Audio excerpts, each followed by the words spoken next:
Tá no ar o podcast Pode Falar MS, com a apresentação de Anderson Oliveira e Douglas Duarte. Um espaço para conversas, ideias e vozes que representam Mato Grosso do Sul. Produção exclusiva do Estúdio Omni. Pode Falar MS, porque aqui todo mundo tem voz. Sejam todos bem-vindos ao Pode Falar MS. Hoje nós temos aqui Roberto Oshiro para uma conversa sem rodeios sobre sua trajetória, política, economia, Mato Grosso do Sul e os desafios de quem pretende representar nosso estado lá em Brasília. Seja bem-vindo, Roberto. Obrigado, Anderson. É um prazer estar aqui com vocês, é um prazer falar aqui com a sua audiência. Legal. Roberto, vou falar um pouquinho aqui. Nem vou usar aqui o texto aqui para falar um pouquinho, que eu já conheço um pouquinho da sua história, eu vou resumir aqui. Você é advogado tributarista, já vendeu geladinho, como diz a sua história, né?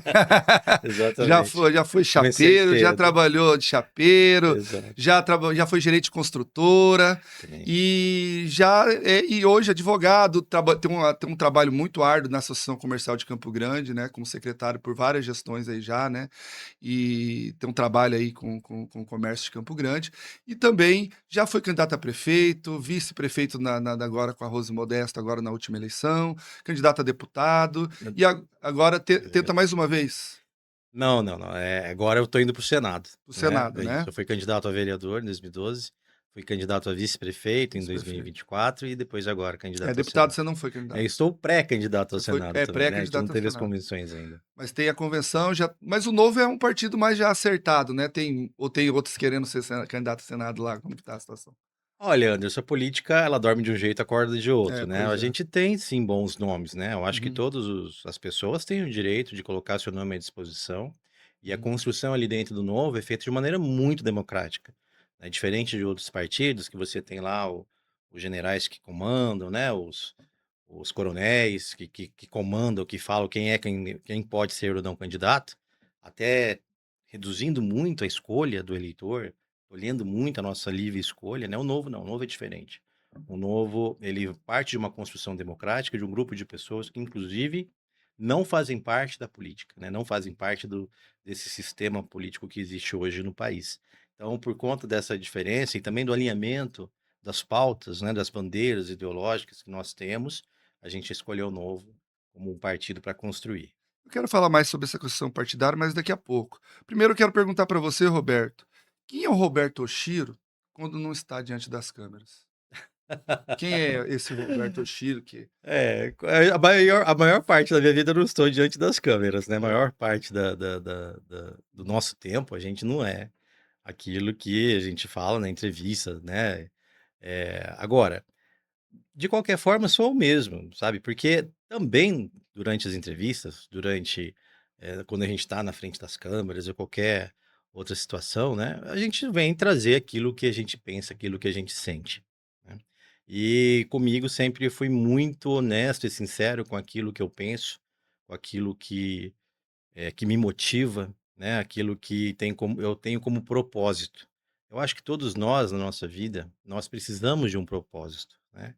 E quando você tem um propósito muito claro, né, no meu caso, de ajudar as pessoas e dar a minha maior contribuição possível dentro daquilo que Deus me concedeu, ou seja, Deus nos concede dons, né? E se a gente não usa em favor das pessoas, se a gente não usa em favor do próximo, a gente também não está cumprindo com a nossa missão.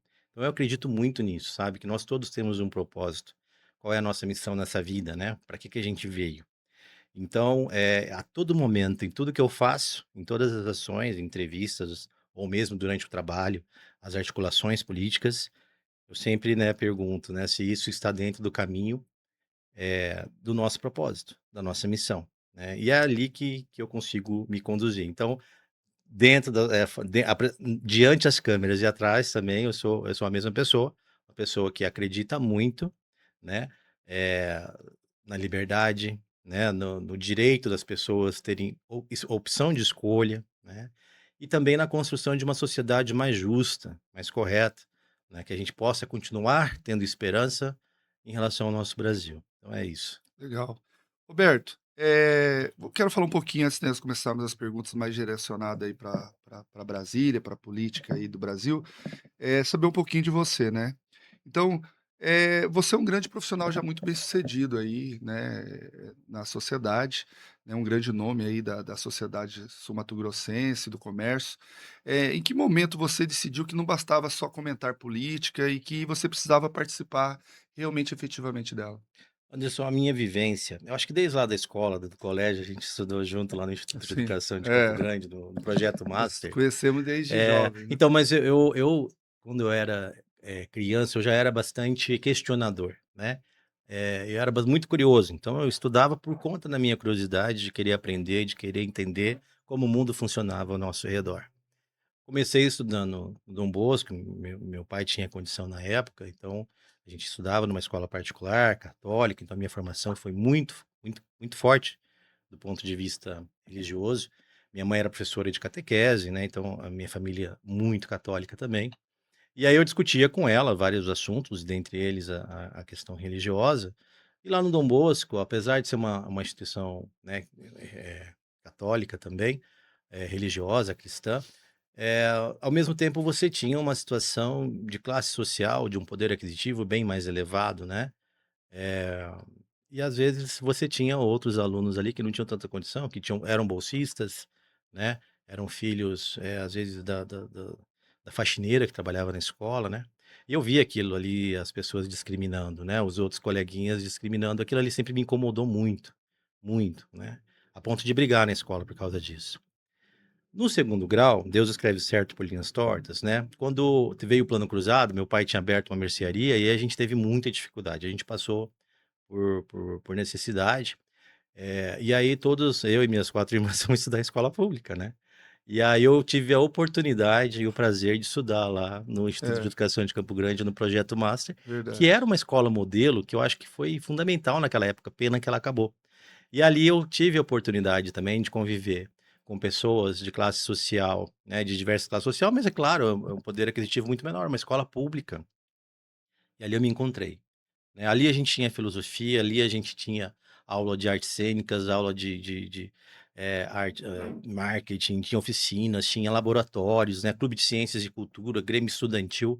Então ali para mim foi uma realização, primeiro foi um choque de realidade, né, de 2 realidades distintas, de uma escola particular para uma escola pública.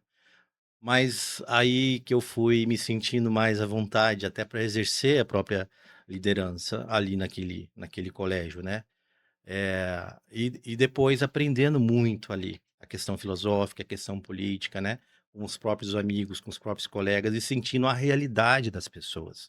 A dificuldade que muitos alunos ali tinham, que não acontecia às vezes na escola particular, eram poucos alunos de poder aquisitivo menor. E eu Então eu tive essa oportunidade de sentir a realidade ali. E depois, na associação comercial, de ouvir também as dores dos pequenos empresários, né, que é quem certo. mais sofre, são os pequenos. Então acho que essa vivência toda foi nessa construção desse sentimento de viver a realidade, de ver quais são os problemas da nossa sociedade e tentar, de alguma forma, construir alternativas, ter algumas ideias diferentes para que a gente possa ter alternativas e construir soluções para sanar essas dores que a gente vive, que a gente assiste, que às vezes a gente fica se sentindo impotente até por não conseguir resolver, né? Então isso que motivou sair da esfera apenas profissional para ir também para a esfera política. Essa situação de educação até, né, eu até vou fugir do meu roteiro aqui, porque, você vê que o projeto Master, que eu tive a oportunidade também de participar lá, que era um projeto de hoje nós não vemos projetos voltados para a educação como aquele talvez, Exato. né. E você vê que hoje muitos daqueles alunos, assim como você, ou estão na política, ou estão no governo de alguma maneira, são comandantes da PM. É. Nós temos vários aí que são amigos nossos aí Médicos, que médicos, engenheiros, engenheiros, pessoas super empresários, importantes aí no meio da sociedade que sempre psicólogos. estão ativos aí, É. formaram uma formação de líderes mesmo, de pessoas ativas na sociedade, né. Você como pré-candidato ao Senado, você pretende, se voltar bastante para esse lado de projetos como esse, de apoiar projetos como esse de educação, como nós tivemos a oportunidade de participar? Eu acho que a educação transforma, Anderson. Nossa vida foi transformada pela educação. A gente teve uma oportunidade ímpar nesse projeto que durou pouco tempo, mas de fato dava condições para a gente entrar na faculdade, numa faculdade pública, numa universidade pública, né? Eu passei em engenharia e direito. E na engenharia só tinha eu e mais um da escola pública. A maioria do nosso pessoal de escola pública estava na faculdade de direito à noite particular, na católica, não CDB à noite particular, porque tinha que trabalhar durante o dia para pagar a faculdade. Meus colegas da Universidade Federal, a maioria tinha um poder aquisitivo altíssimo, filho de desembargador, filho de político, filho de juiz, filho de gente rica mesmo. Vamos falar a verdade, é isso. Então, qual é a condição real que as pessoas têm, as crianças têm, de chegar lá na época de fazer o vestibular, de entrar numa faculdade, ter condições de igualdade, né? Não tem, não tem. E será que esse modelo é o correto? Eu acredito que não. A gente tem outros modelos mundo afora. Tem a Coreia do Sul, na década de 80, final da década de 70, início da década de 80, Brasil e Coreia do Sul, né? O Brasil era muito superior à Coreia do Sul, nível de vida, renda per capita. Ela passou extraordinariamente, né? E é um país menor até. Mas por quê? Porque investiu na educação de base. É importante ter a Universidade Federal gratuita? Eu acho que sim, para quem não tem condição de pagar, né? Ela não deveria ser igual, gratuita, igual para todos. Quem tem condição de pagar, paga. Quem não tem condição de pagar, aí eu acho que vale a pena o governo dar uma ajuda. Agora, a qualidade que você chega lá para poder competir em nível de igualdade e também no mercado de trabalho, se você tira, ainda mais hoje, em época de inteligência artificial, você tira essa oportunidade dessas crianças nossas que não têm recurso, você está tirando o futuro delas. É essa que é a realidade, você está tirando o futuro. A educação é a base para tudo, né? Agora, no Senado Federal, é preciso ter responsabilidade e saber também que existem medidas que precisam ser tomadas em curto, médio e longo prazo, né? Então, tem coisas que são estruturantes e ninguém tem hoje nesse país, todo mundo só se preocupa com a reeleição. Todos os nossos deputados, senadores, né? Cara, só se preocupa com a reeleição. Presidente, governador, prefeito, só se preocupa com a reeleição. Ah, isso vai dar problema daqui a uns 10, 15 anos. Não é no meu mandato, não é na minha gestão, não vai atrapalhar a minha reeleição? Então, deixa para lá. Ah, eu sou contra, né? Eu vi agora alguns deputados em relação à escala 6 por 1 votaram contra, mas falaram que era contra. Chega lá na hora, vota a favor, porque a opinião pública estava diferente. Ou seja, então, não interessa se aquilo ali é importante para o país. Não interessa se aquilo ali vai aumentar custos, se vai aumentar a inflação, se vai ter desemprego. O que que ele quer? Ele quer votar conforme ele acha que é necessário para ser reeleito. Liberação de emenda também é assim. Então, a gente precisa mudar essa sistemática, né? E é isso que eu acho que é a função do Senado, a principal função do Senado é a representação da federação. E o que nós não temos mais no nosso país hoje respeitado é o Pacto Federativo, né? A gente vai falar disso um pouco mais para frente. Ainda falando um pouquinho, conhecendo você, mas já tocando nessa parte da eleição, que valor Roberto Oshiro não negociaria para vencer uma eleição? Honra, honestidade, justiça, né? Que são valores que eu trago comigo da minha formação, da minha família, dos meus antepassados. Então, isso daí são valores inegociáveis, né? Na cultura japonesa, é até quase você falar que é honesto, parece que é uma coisa assim, poxa, como assim? Não, não tem outra forma de existir? Se você falar lá no Japão assim, ah, eu sou um candidato honesto, eles não vão entender, porque não existe outra forma de proceder, de agir, né? Primeiro essa questão de honra, né? Ah, sim, a É uma honra coisa milenar, né? é uma coisa milenar, porque assim, você tem uma situação que você não pode desonrar os seus antepassados. Tudo que a gente tem, tudo que a gente chegou até aqui, se dá por conta dos nossos antepassados, de quem veio antes de nós, né? Então, respeito aos antepassados e o nome da família é muito forte, né? O antepassado primeiro de todos nós é Deus. Todos nós somos filhos de Deus, o primeiro antepassado nosso é Deus. Então, vem dessa linha. Se você desrespeita toda a sua origem, seus antepassados, você está desrespeitando essa sua ligação com Deus também, né? Então, a gente precisa ter isso. Então, para mim, uma coisa que é inegociável é isso, né? O homem, ele tem o valor à medida em que ele tem a sua honra mantida, a honestidade e o senso de justiça. O que não dá para aceitar, e por isso que às vezes a gente se revolta, é essa sensação de injustiça que hoje nós temos no nosso país, né? Pessoas presas sem ter provas, por não ter Vamos feito tocar nisso nada, aí. porque estavam ali, eh sabe, com uma Bíblia na mão, sem ter depredado nada, e de repente você tem traficante, estuprador solto, Pois é. né? Então, assim, é E uma com inversão de penas muito valores. inferiores, Com né? pena muito Os que inferior, ou estão presos com penas não, infinitamente inferiores. e solto já, sabe? Sabe, Entra lá com uma redução de pena, com um sursi, acaba sendo liberado. eh, eu quero falar sobre isso, inclusive, mais para frente aí durante o decorrer do programa, até porque nós temos umas situações muito peculiares e eu participei ativamente do movimento bolsonarista, né? E tenho amigos hoje presos, tenho amigos foragidos na Argentina, no Paraguai, e eu quero depois saber de você. Mas antes, conhecendo um pouquinho mais de você, nessa etapa aqui do podcast, que conselho o Roberto Oshiro de hoje daria ao Roberto Oshiro jovem? Continua, não desiste, não vai ser fácil, mas isso tudo é fortalecimento, é treinamento. Perfeito. Roberto, agora vamos passar já para umas perguntas mais um pouquinho mais, já começando a pimentar um pouquinho mais. Por que disputar o Senado sem ter exercido anteriormente um mandato eletivo? Isso representa renovação ou falta de experiência? Então, essa é uma pergunta que muitos fazem. Nossa, mas por que você já está indo para o Senado? Por que não vai para deputado estadual? Por que não Ah, vai para vereador primeiro?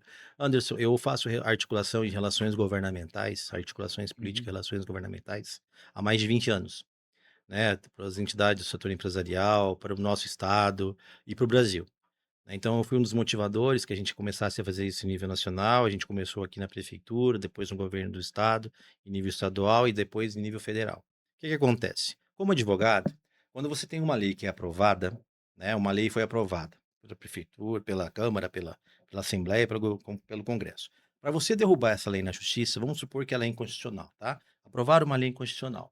A gente vai entrar com uma ação direta de constitucionalidade, vai entrar com uma ação judicial, e até derrubar ela vai levar 2 anos, quando rápido. Durante esses 2 anos, ela já causou prejuízo para toda a sociedade. Então a gente começou a perceber que a gente tinha que atuar antes, não deixar essa lei ruim nascer. Quem faz as leis é o parlamento, é o poder legislativo, né? Então, como a ferramenta, o remédio judicial, ele era eficaz, porém, contudo, ele também dava tempo para o prejuízo acontecer na sociedade.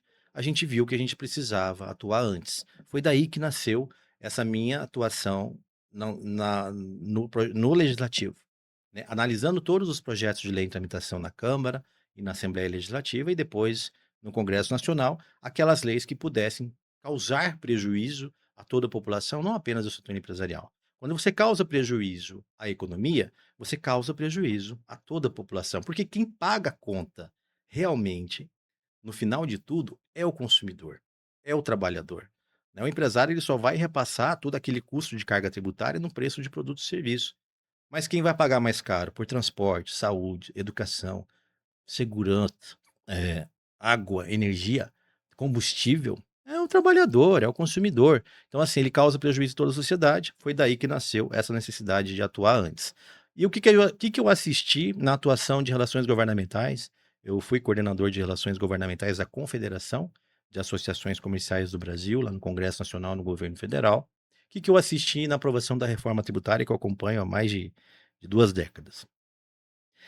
Essa reforma tributária, quando foi aprovada na Câmara, ela não tinha sequer um texto. Os deputados federais votaram uma reforma tributária complexa, extremamente impactante na vida da população, sem ter um texto. O texto foi colocado depois no sistema, não tinha texto.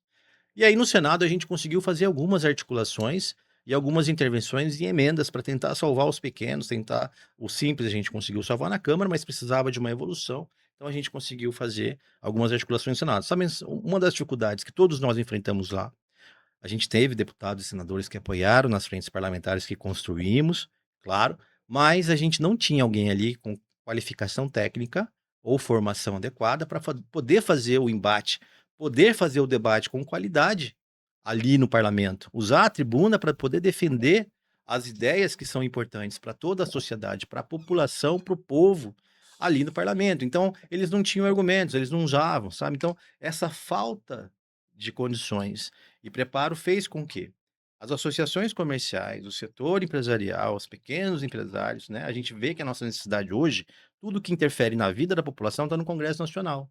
O Congresso Nacional é Câmara e Senado. Agora, a discussão no Senado é uma discussão mais técnica. né, ela pode ser construída de uma maneira mais elaborada. Por isso que o Senado e também cada estado, né, tem alguns deputados. Mato Grosso do Sul tem 8, São Paulo tem mais de 70. Você tem uma discrepância ali. Agora, no Senado, não. Cada estado tem 3 senadores. Então, os senadores têm o mesmo peso ali na composição do Senado.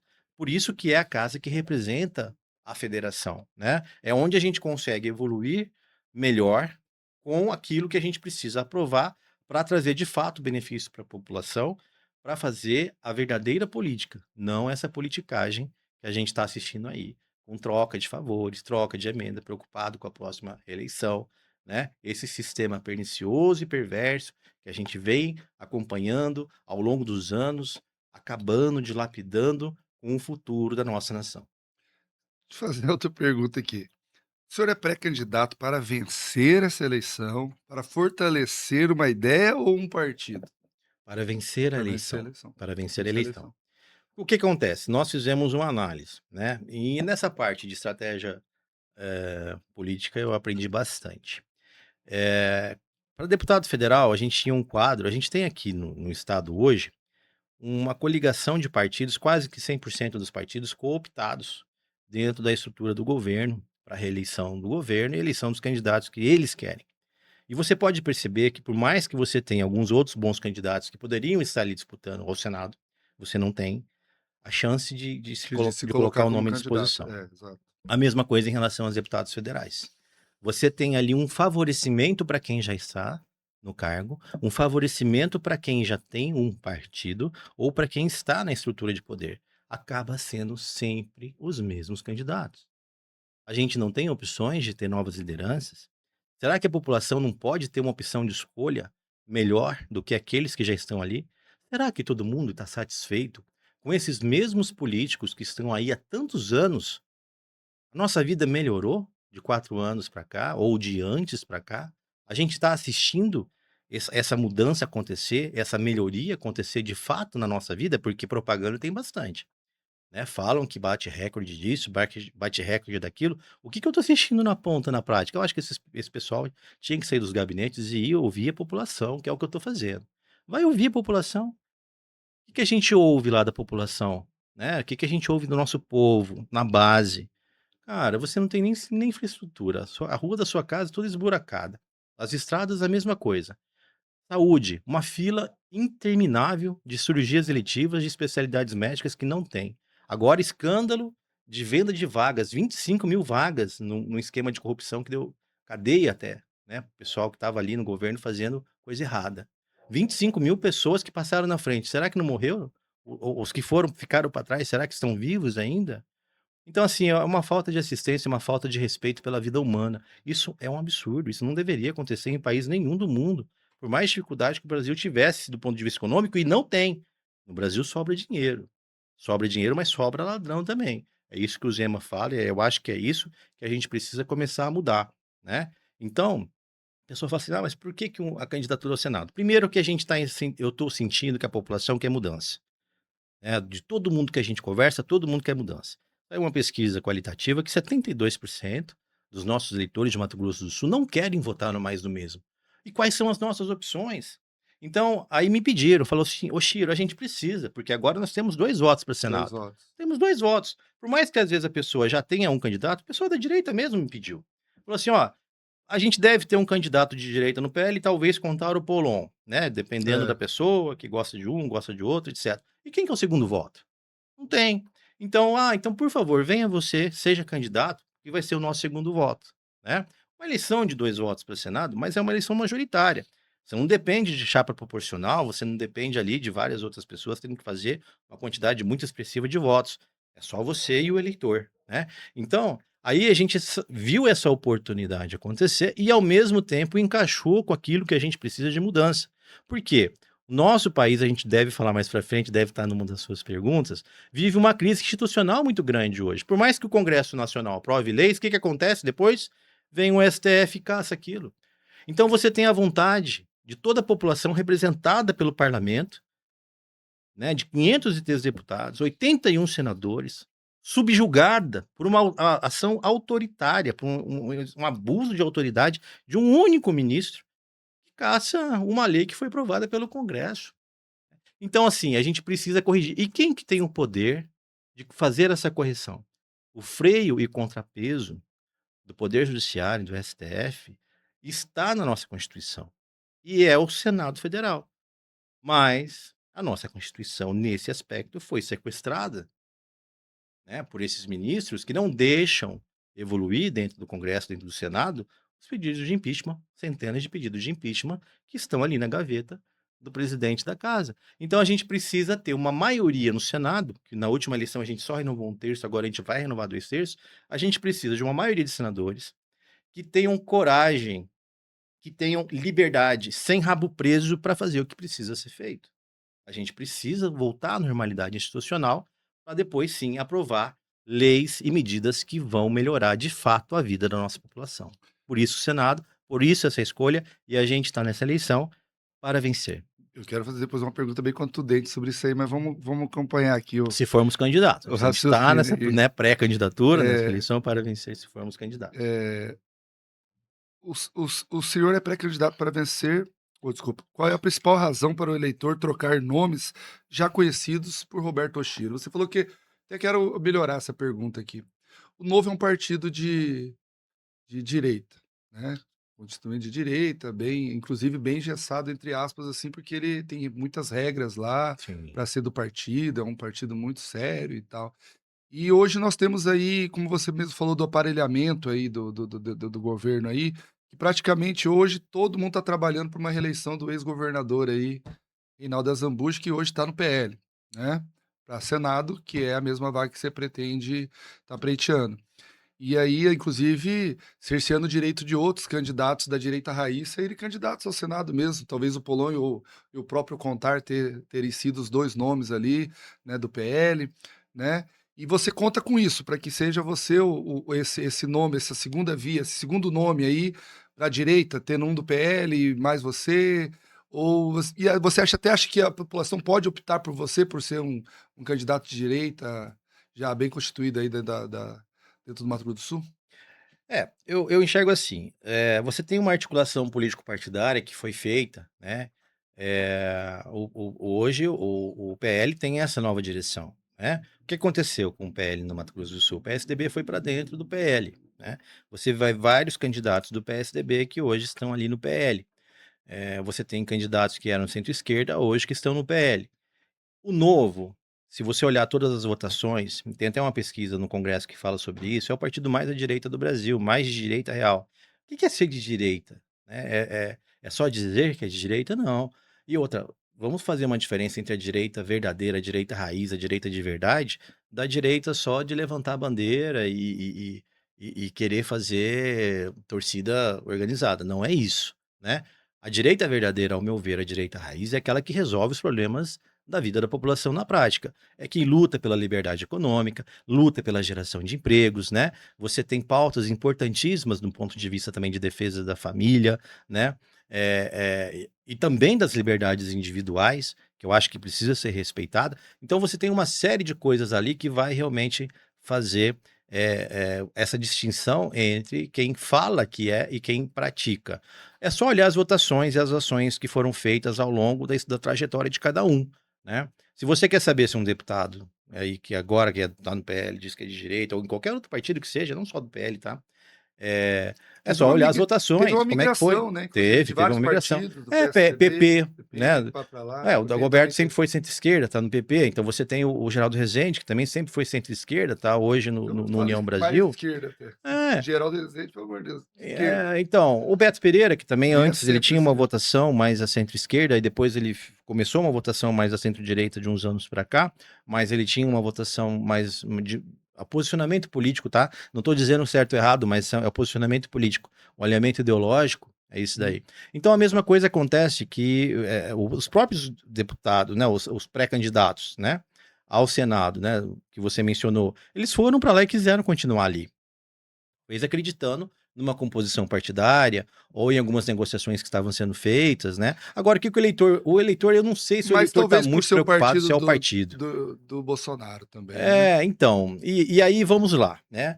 O Bolsonaro tentou criar um partido, inclusive eu fui um dos que coletou assinaturas lá atrás, Certo. né? O Aliança o Brasil. Aliança Brasil. E não deixaram.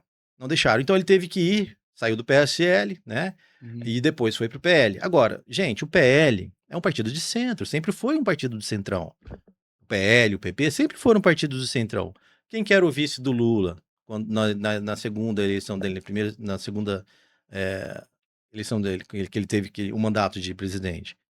Era o PL, né? O vice do Lula era do PL lá atrás. Então, assim, gente, é uma composição de centro, essa que é a realidade, né? Agora, tem gente de direita lá? Tem. Tem gente boa lá? Tem. Tem bons deputados lá? Tem. O Nicolas Ferreira é um deles, né? Agora, todos são? Não sei. Porque, assim, você teve uma articulação na Câmara para eleger o Hugo Mota. Você teve uma articulação no Senado para eleger o Alcolumbre. Com o apoio deles, com o apoio do próprio PL. O Novo, não. O Novo lançou um candidato na Câmara e lançou um candidato no Senado porque não queria concordar em votar num candidato que não fosse compatível, que não fosse ter as suas decisões compatíveis com aquilo que a população precisa. E também com o espectro ideológico de aprovação de leis que a direita coloca como valores inegociáveis, né? O Novo, como você disse, é um partido mais rígido porque ele tem valores inegociáveis. Para você ser candidato ali no Novo, você tem que passar por um processo seletivo, né? Poxa, mas aí isso daí você não está tolhendo a liberdade das pessoas serem candidatos? Não, porque o processo seletivo, a jornada de formação do Novo, nada mais é também de que todo mundo que quer ser candidato vai aprender um pouco sobre o que é o cargo para que ele está se colocando à disposição. Ele se coloca à disposição para ser deputado estadual. O que faz um deputado estadual? Tem gente que não sabe, tem gente eleito lá dentro que não sabe. O que é um deputado federal? O que faz um deputado federal? Eu assisto, às vezes, deputados federais lá na Câmara que não sabem muito bem o que estão fazendo ali, para que serve? Não só do nosso estado, não, de outros estados, né? Para que serve? O que é a função de um senador? Então, às vezes, há Temos muita exemplo aí do confusão. Tiririca, né? Que ia lá fazer piada, né? Então, cara, e eu, nas articulações que eu ia fazer lá no Congresso, às vezes eu assistia ele, cara, isolado, sozinho, lá no cafezinho do Senado. Mas ele foi usado. Ele foi usado, Depois ele elegeu, ele levou elegeu, ele vários. puxou mais 5 com ele por É, conta da quantidade de votos que ele fez. é. Mas os caras acabavam, sabe? E aí depois um pouco Virou deboche importava a até. opinião dele. É. Se ele quisesse realmente defender uma ideia, defender a população mais carente do nosso país, ele era escanteado, ele era ridicularizado. Poxa, então será que isso daí resolve? Aí, e mais do que isso, tá? Os assessores deles, os chefes de gabinete, às vezes nem são pessoas muito preparadas, né? Cabo eleitoral, lá no Senado agora, estava falando com o senador Girão, muita gente trocou, teve muita gente que foi mandada embora, pessoas técnicas foram mandadas embora, porque Colocar vários senadores que estão concorrendo à reeleição contrataram cabos eleitorais nos seus estados. poder Então eles fazer usam a suas verba do Senado para pagar cabos eleitorais e as coordenações. Então tem muito dinheiro correndo aí já, né, de quem tem poder, de quem tem mandato, absurdo e a isso. população tem que entender. Esse é o velho círculo vicioso que se retroalimenta a cada eleição. O uso de dinheiro público para se manter no poder, para comprar o voto da população, para contratar muita gente, tem uma campanha muito expressiva e aí a gente acaba caindo no engodo. 2 perguntinhas rapidinhas aqui. Qual seria a primeira pauta que você eleito se levaria para o Senado? Qual seria a primeira pauta que você levaria? No Novo até a gente tem que assinar um termo de compromisso, né? Que o candidato ao Senado no Novo, ele tem que estar disposto, né? Ele vai votar a favor de uma abertura de um processo de impeachment contra o ministro do STF. Não quer dizer que ele vai sair dali condenado, gente. Um processo de impeachment é um processo investigatório, né? Então vão apresentar provas, vai ter direito de defesa e depois vai Então o analisar novo tem tudo. o novo tá com Sabe essa por quê? compromisso. Isso daí é importante para a gente ter a volta da normalidade institucional. Tá. Eu acho que o primeiro passo ali é a alteração até do regimento interno do Senado. O que acontece hoje? Hoje você tem lá um pedido de impeachment com mais de 41, com a maioria dos senadores assinando, só que o presidente da casa ele tem o poder de segurar e não tramitar. O presidente do Senado tem esse poder hoje. Altera o regimento interno. Pedido de impeachment e abertura de CPMI, quando tiver a maioria dos senadores assinando, ele é obrigatório pautar. Você tira o alvo das costas do presidente do Senado, né? Porque a partir do momento que ele não tem esse poder de segurar um pedido de impeachment ou abertura de uma CPMI, como no caso do INSS, que não deixaram investigar, né? A CPMI do INSS, a CPMI do Banco Master, né? Que não foi para frente, fizeram manobras, etc.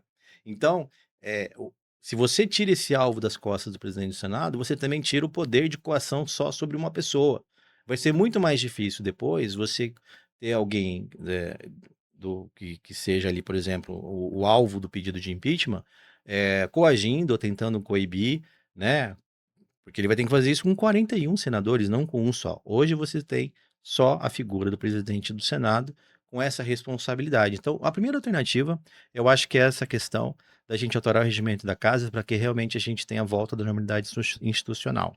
A segunda é tramitar pedidos de impeachment que realmente tenham provas contundentes de abuso de poder, né? Excessos, né, cometidos por alguns e também corrupção, né? Porque você tem, no caso do Banco Master ali, alguns indícios muito fortes de corrupção que precisam ser investigados. Quem que pode haver esse processo de investigação? Somente o Senado Federal, né? Hoje a Polícia Federal não pode investigar, a Receita Federal não pode investigar.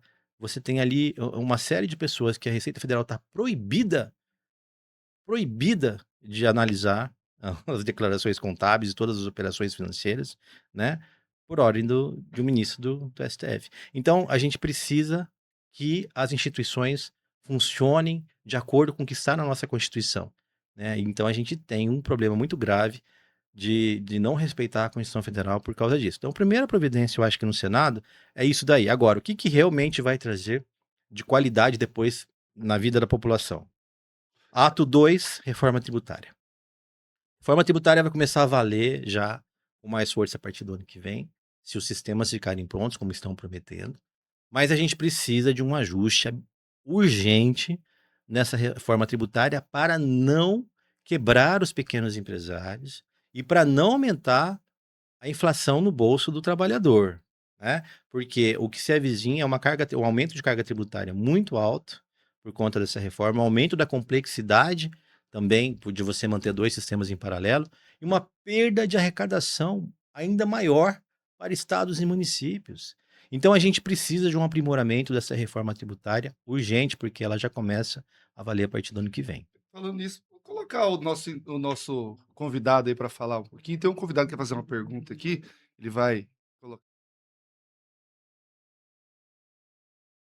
Bom dia, meu amigo Roberto Oshiro, tudo bem? Zaparoli por aqui. Roberto, é o seguinte, eu gostaria de saber o que você, como senador, pode fazer para a gente acabar com a lei da substituição tributária, não só no Mato Grosso do Sul, mas em todo o Brasil, porque nós sabemos que o que está destruindo o comércio, o desenvolvimento no Brasil é a cobrança antecipada do ICMS e o pior, é por um índice que não é nem o dono da empresa que prospecta, é o Estado que determina. E isso é demais para nós. O Estado não é nem sócio no contrato social, mas ele é sócio na hora que você fecha o caixa. Lembrando ainda, Roberto, que o que eu tenho visto de amigos empresários vendendo e fechando suas empresas aqui, indo para o Paraguai, são os números impressionantes, entendeu? E a gente sabe que se, infelizmente, esse governo for reeleito, aí o Brasil estará literalmente falido, quebrado, destruído, beleza? Então, o que você vai fazer se acaso você chegar ao Senado pelo Mato Grosso do Sul? Forte abraço.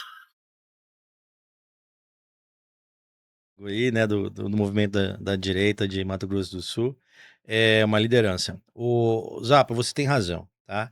O problema do ICMS é que ele é um imposto estadual, né? E a substituição tributária começou aqui no estado de Mato Grosso do Sul, né? Essa cobrança antecipada, você nem vendeu a mercadoria, ou seja, você não teve o fato gerador do ICMS é a venda da mercadoria, né? Então, o que acontece com o comerciante? Ele deveria pagar na hora que vendesse para o consumidor final, para o cliente dele. Não, aí criaram uma antecipação. Na hora que ele compra a mercadoria, ele nem vendeu, ele já recolheu o imposto. Isso é um absurdo, é isso que o Zapa está falando. O que acontece? Às vezes você monta uma empresa, vai fazer o estoque, você já recolheu todo o tributo daquilo que você nem vendeu ainda.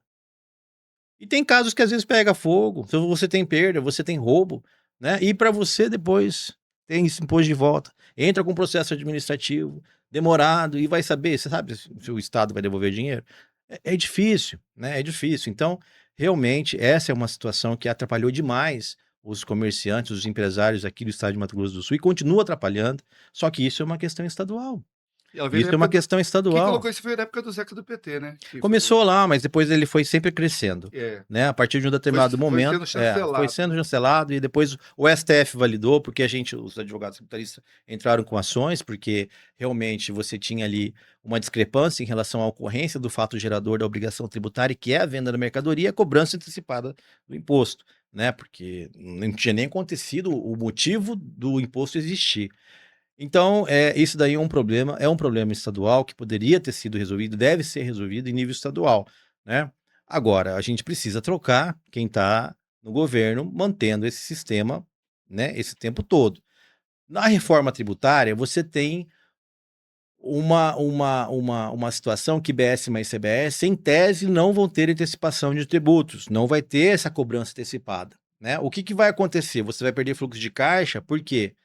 Na operação, na hora que você vende, o que é seu, né, vai para o seu caixa, e o que é do governo ele já vai receber direto. Antes você tinha um tempo para pagar o seu imposto. Então, os empresários vão sofrer uma alteração de fluxo de caixa. É uma das coisas que a gente pode resolver no Senado Federal.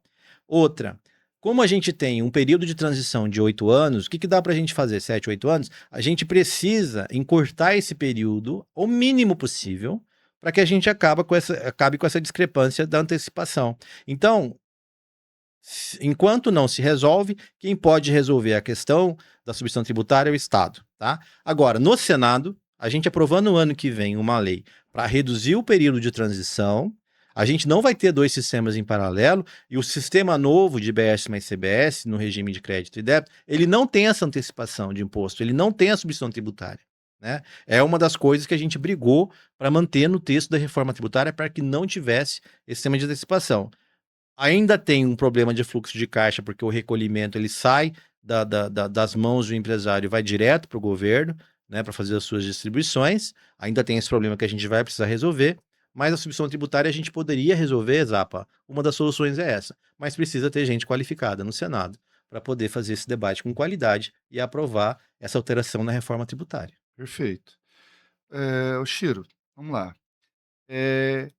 Até onde é legítimo negociar alianças sem abandonar os princípios? Porque o novo ele é meio engessado. Eu participei do novo, tem essa parte. Quero mandar um abraço pro Guto, meu amigo, também pro doutor Miranda. Mas eu vejo que, no geral, a nível Brasil, o novo tem essa situação de muitas vezes não negociar mesmo. Mas eu entendo que existem algumas negociações necessárias para o âmbito político, até porque política é negociar, né? E até onde é legítimo negociar alianças sem abandonar os princípios? Até onde vai esse limite aí? O limite é sempre dentro de uma articulação republicana, de política republicana e de princípios, de alinhamento ideológico, tá? Por exemplo, você não vai ver o Novo fazer uma coligação com o PT em lugar nenhum do Brasil, tá certo? Você não vai ver o Novo fazer uma coligação com o PSOL em lugar nenhum do Brasil. Por quê? Porque, né, gente, não faz sentido. São partidos ideologicamente opostos, cada um pensa uma forma de Estado, uma forma de país completamente diferente. Como que você pode coligar só por um fisiologismo, só para uma questão pragmática, para se manter no poder? Não pode ser assim, né? Então, ele é um pouco engessado, você tem razão, nessa questão da velocidade da articulação política que a gente assiste hoje, Que né? muitas alianças, né? Você tem alianças nos estados, nos municípios, às vezes, de partidos que são diametralmente opostos. Então, é uma coisa assim que o próprio estatuto, né, as regras do novo não vão permitir. Isso daí não vai acontecer. Mas você vê alianças, sim, construídas, por exemplo, no estado do Paraná. Paraná, você tem o candidato ao governo pelo PL, que é o Sérgio Moro, o candidato a Senado, Deltan Dallagnol, do Novo, né? Então, você tem uma articulação lá. Santa Catarina, o candidato a governo, salvo engano, é do PL, e o vice-candidato a vice é do Novo, o prefeito de Joinville, que fez um trabalho excelente lá.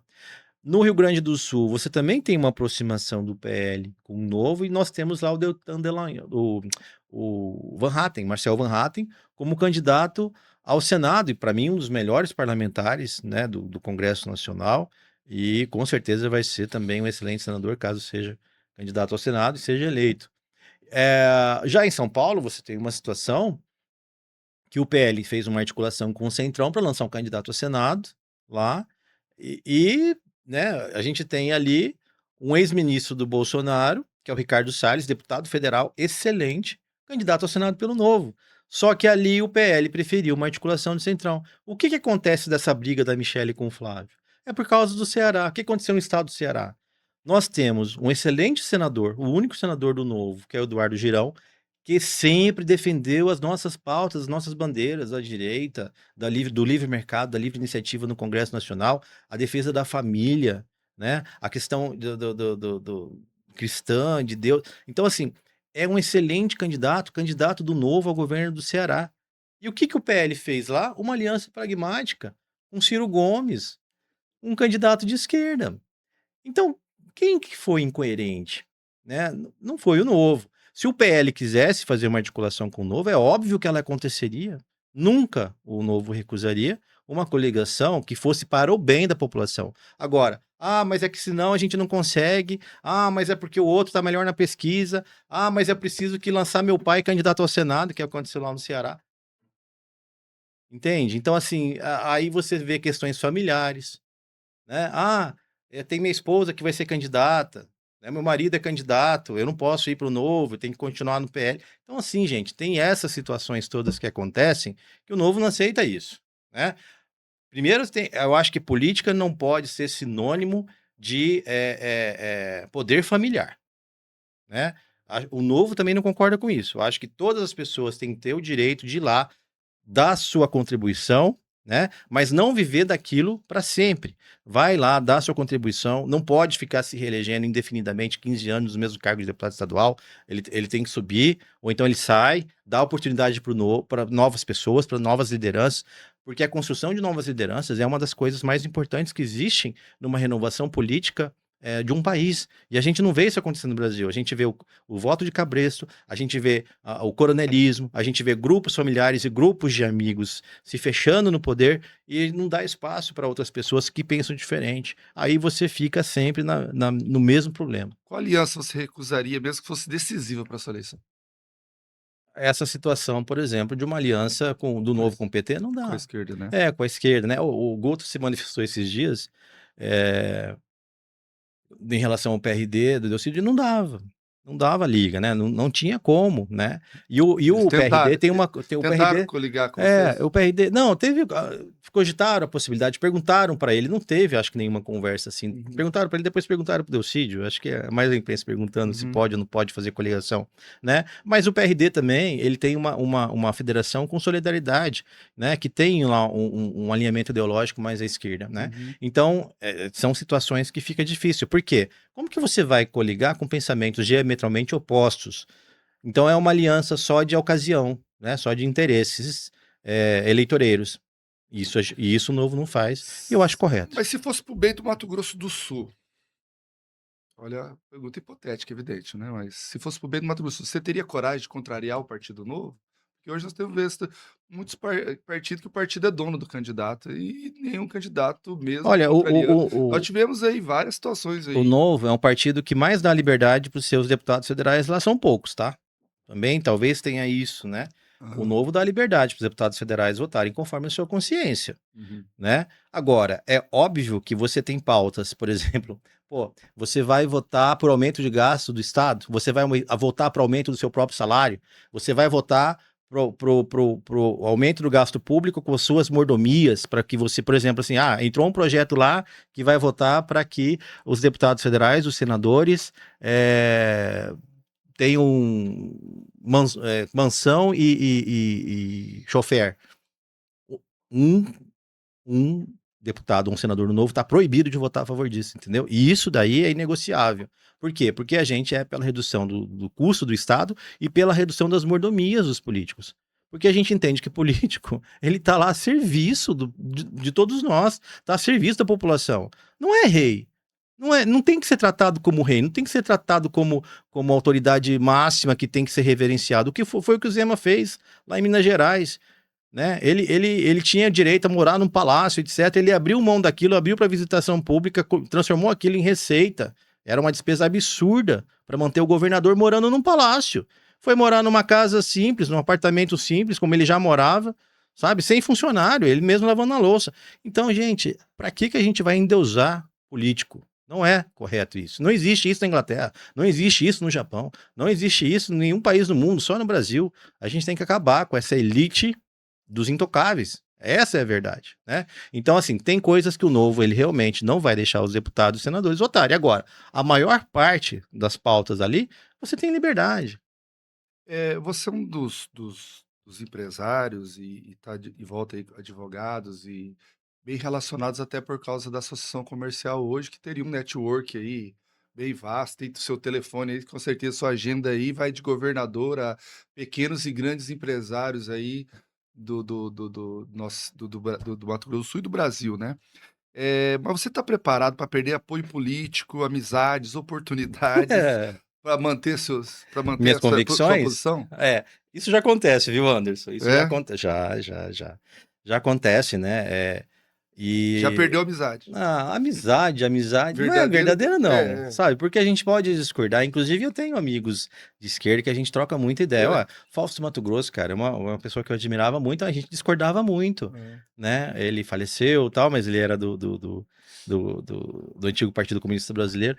Mas eu gostava muito de conversar com ele, trocar ideias. Porque a gente debatia no nível alto, elevado, com muito respeito, Uhum. sabe? Eu acho que você Nós não estudamos tem com o que. esquerdista, né? Não O é, Landmark, né? não é, então, o Landmark, gente boa pra caramba, né? Estudamos com ele, Pô, pra conversamos tomar com... cerveja, É, cara, gente boa pra caramba. É óbvio que na parte do que a gente pensa, é bem a gente não diferente. precisa, a gente É. pode discordar com respeito. Sim. A gente deve, né, quando a gente tem pensamentos divergentes, a gente deve discordar.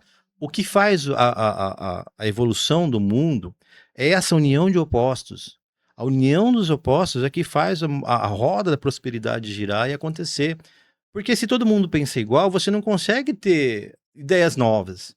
Então precisa ser analisado. E o parlamento é a expressão da democracia, porque você tem o debate ali. Você não tem que ficar pensando que você tem que subjugar completamente o outro lado só porque ele pensa diferente de você. Não é assim que o mundo.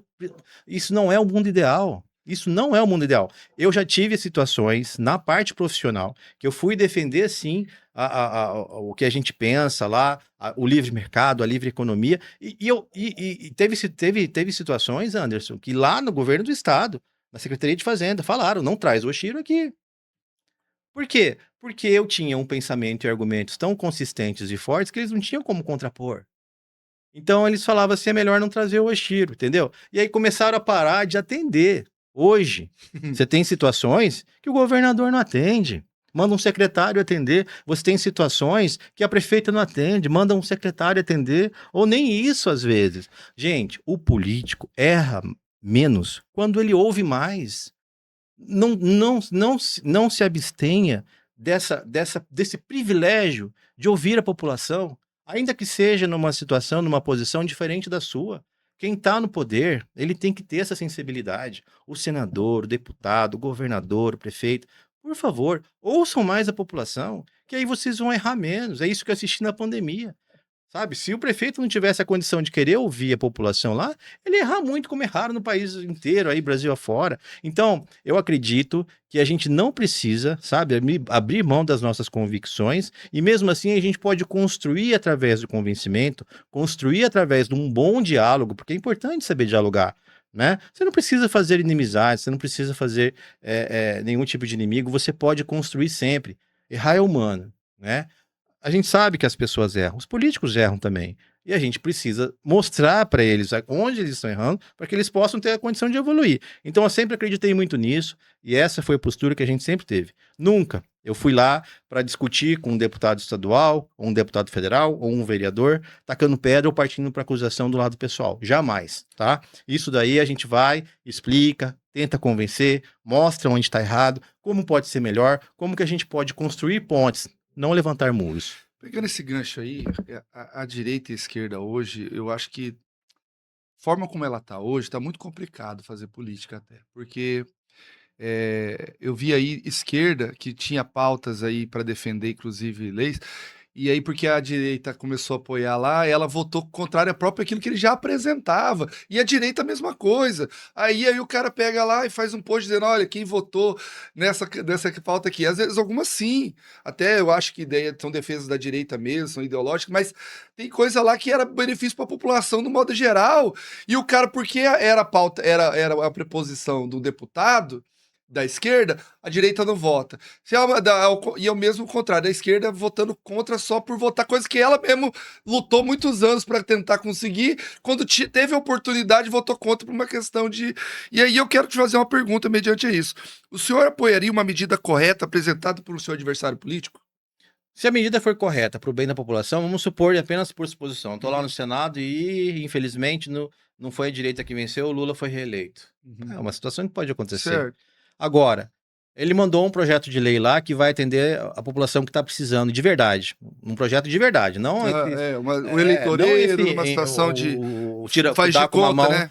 faz de conta, sabe? Como esses financiamentos aí, empréstimo com o próprio FGTS, que é do trabalhador. Gente, o pessoal que fala que defende o trabalhador. Tá usando o FGTS dele para dar para banco, para ele pagar juros sobre o próprio dinheiro que é dele.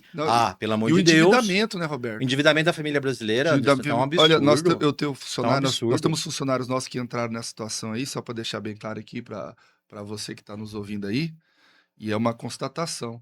Eles estão pedindo conta das empresas, estamos tendo uma demanda de funcionários pedindo demissão para trabalhar na informalidade, porque ele não aguenta pagar R$600 de empréstimo, sair do salário dele, ele prefere ficar desempregado e não pagar o banco pra lá, para não ter o desconto da folha. Desconto em folha. Olha porque que senão situação. ele tá passando fome, Anderson. Então, ele quer dar o golpe? Não, Anderson, ele tá passando fome. Como que a gente vai julgar quem tá nessa situação? Complicadíssimo. Agora, sabe o que acontece? Mas aí nós estamos ficando sem mão de obra, já não tem mão de obra. Então, olha só, tem um projeto que eu quero implantar no Senado, caso seja candidato, caso seja eleito, eu sou pré-candidato, que eu acho que a gente deveria implantar no Brasil, que é o que aconteceu no Paraguai. Eu tenho lá, eu assessoro alguns empresários que estão indo para o Paraguai, e eu estou vendo um trabalhador também no Paraguai, é uma coisa que o Zapa falou, que depois a gente pode falar mais para frente, tá?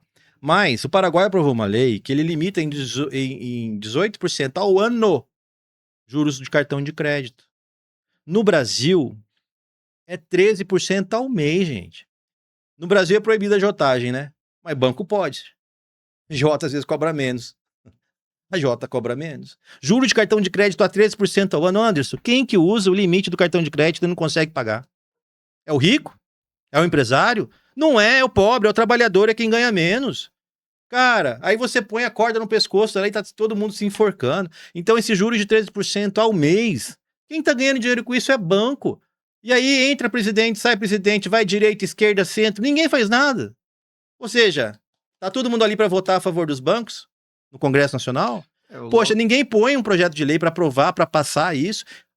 Aquilo que você perguntou, se o governo, vamos supor, ainda que de esquerda, mandasse um projeto como esse, eu votava a favor. Ainda que fosse um deputado, um senador lá, vamos supor, um senador lá, colega meu de esquerda, mandou um projeto para acabar, para limitar juros de cartão de crédito. Cara, eu vou votar a favor, porque é um projeto extremamente essencial, bom para a população e é de livre mercado.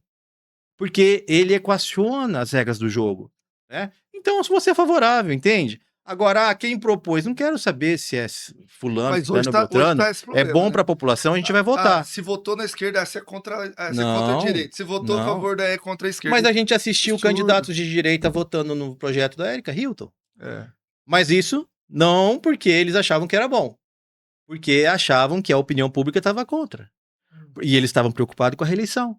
Os nossos deputados federais, que se dizem de direita. Não, mas aí eu já acho contra, porque daí tem a ideologia, tem a parte do partido, da nossa ideologia mesmo. Agora, quando foge isso, quando é um projeto pro povo mesmo... Que não foi. Foi só por uma questão eleitoreira, exato. Sabe? Preocupado com a reeleição. Então eles vão e votam por isso. Dentro dessa situação, qual o maior erro hoje é cometido pela direita, você acha que a direita cometeu? E qual o maior erro da esquerda também?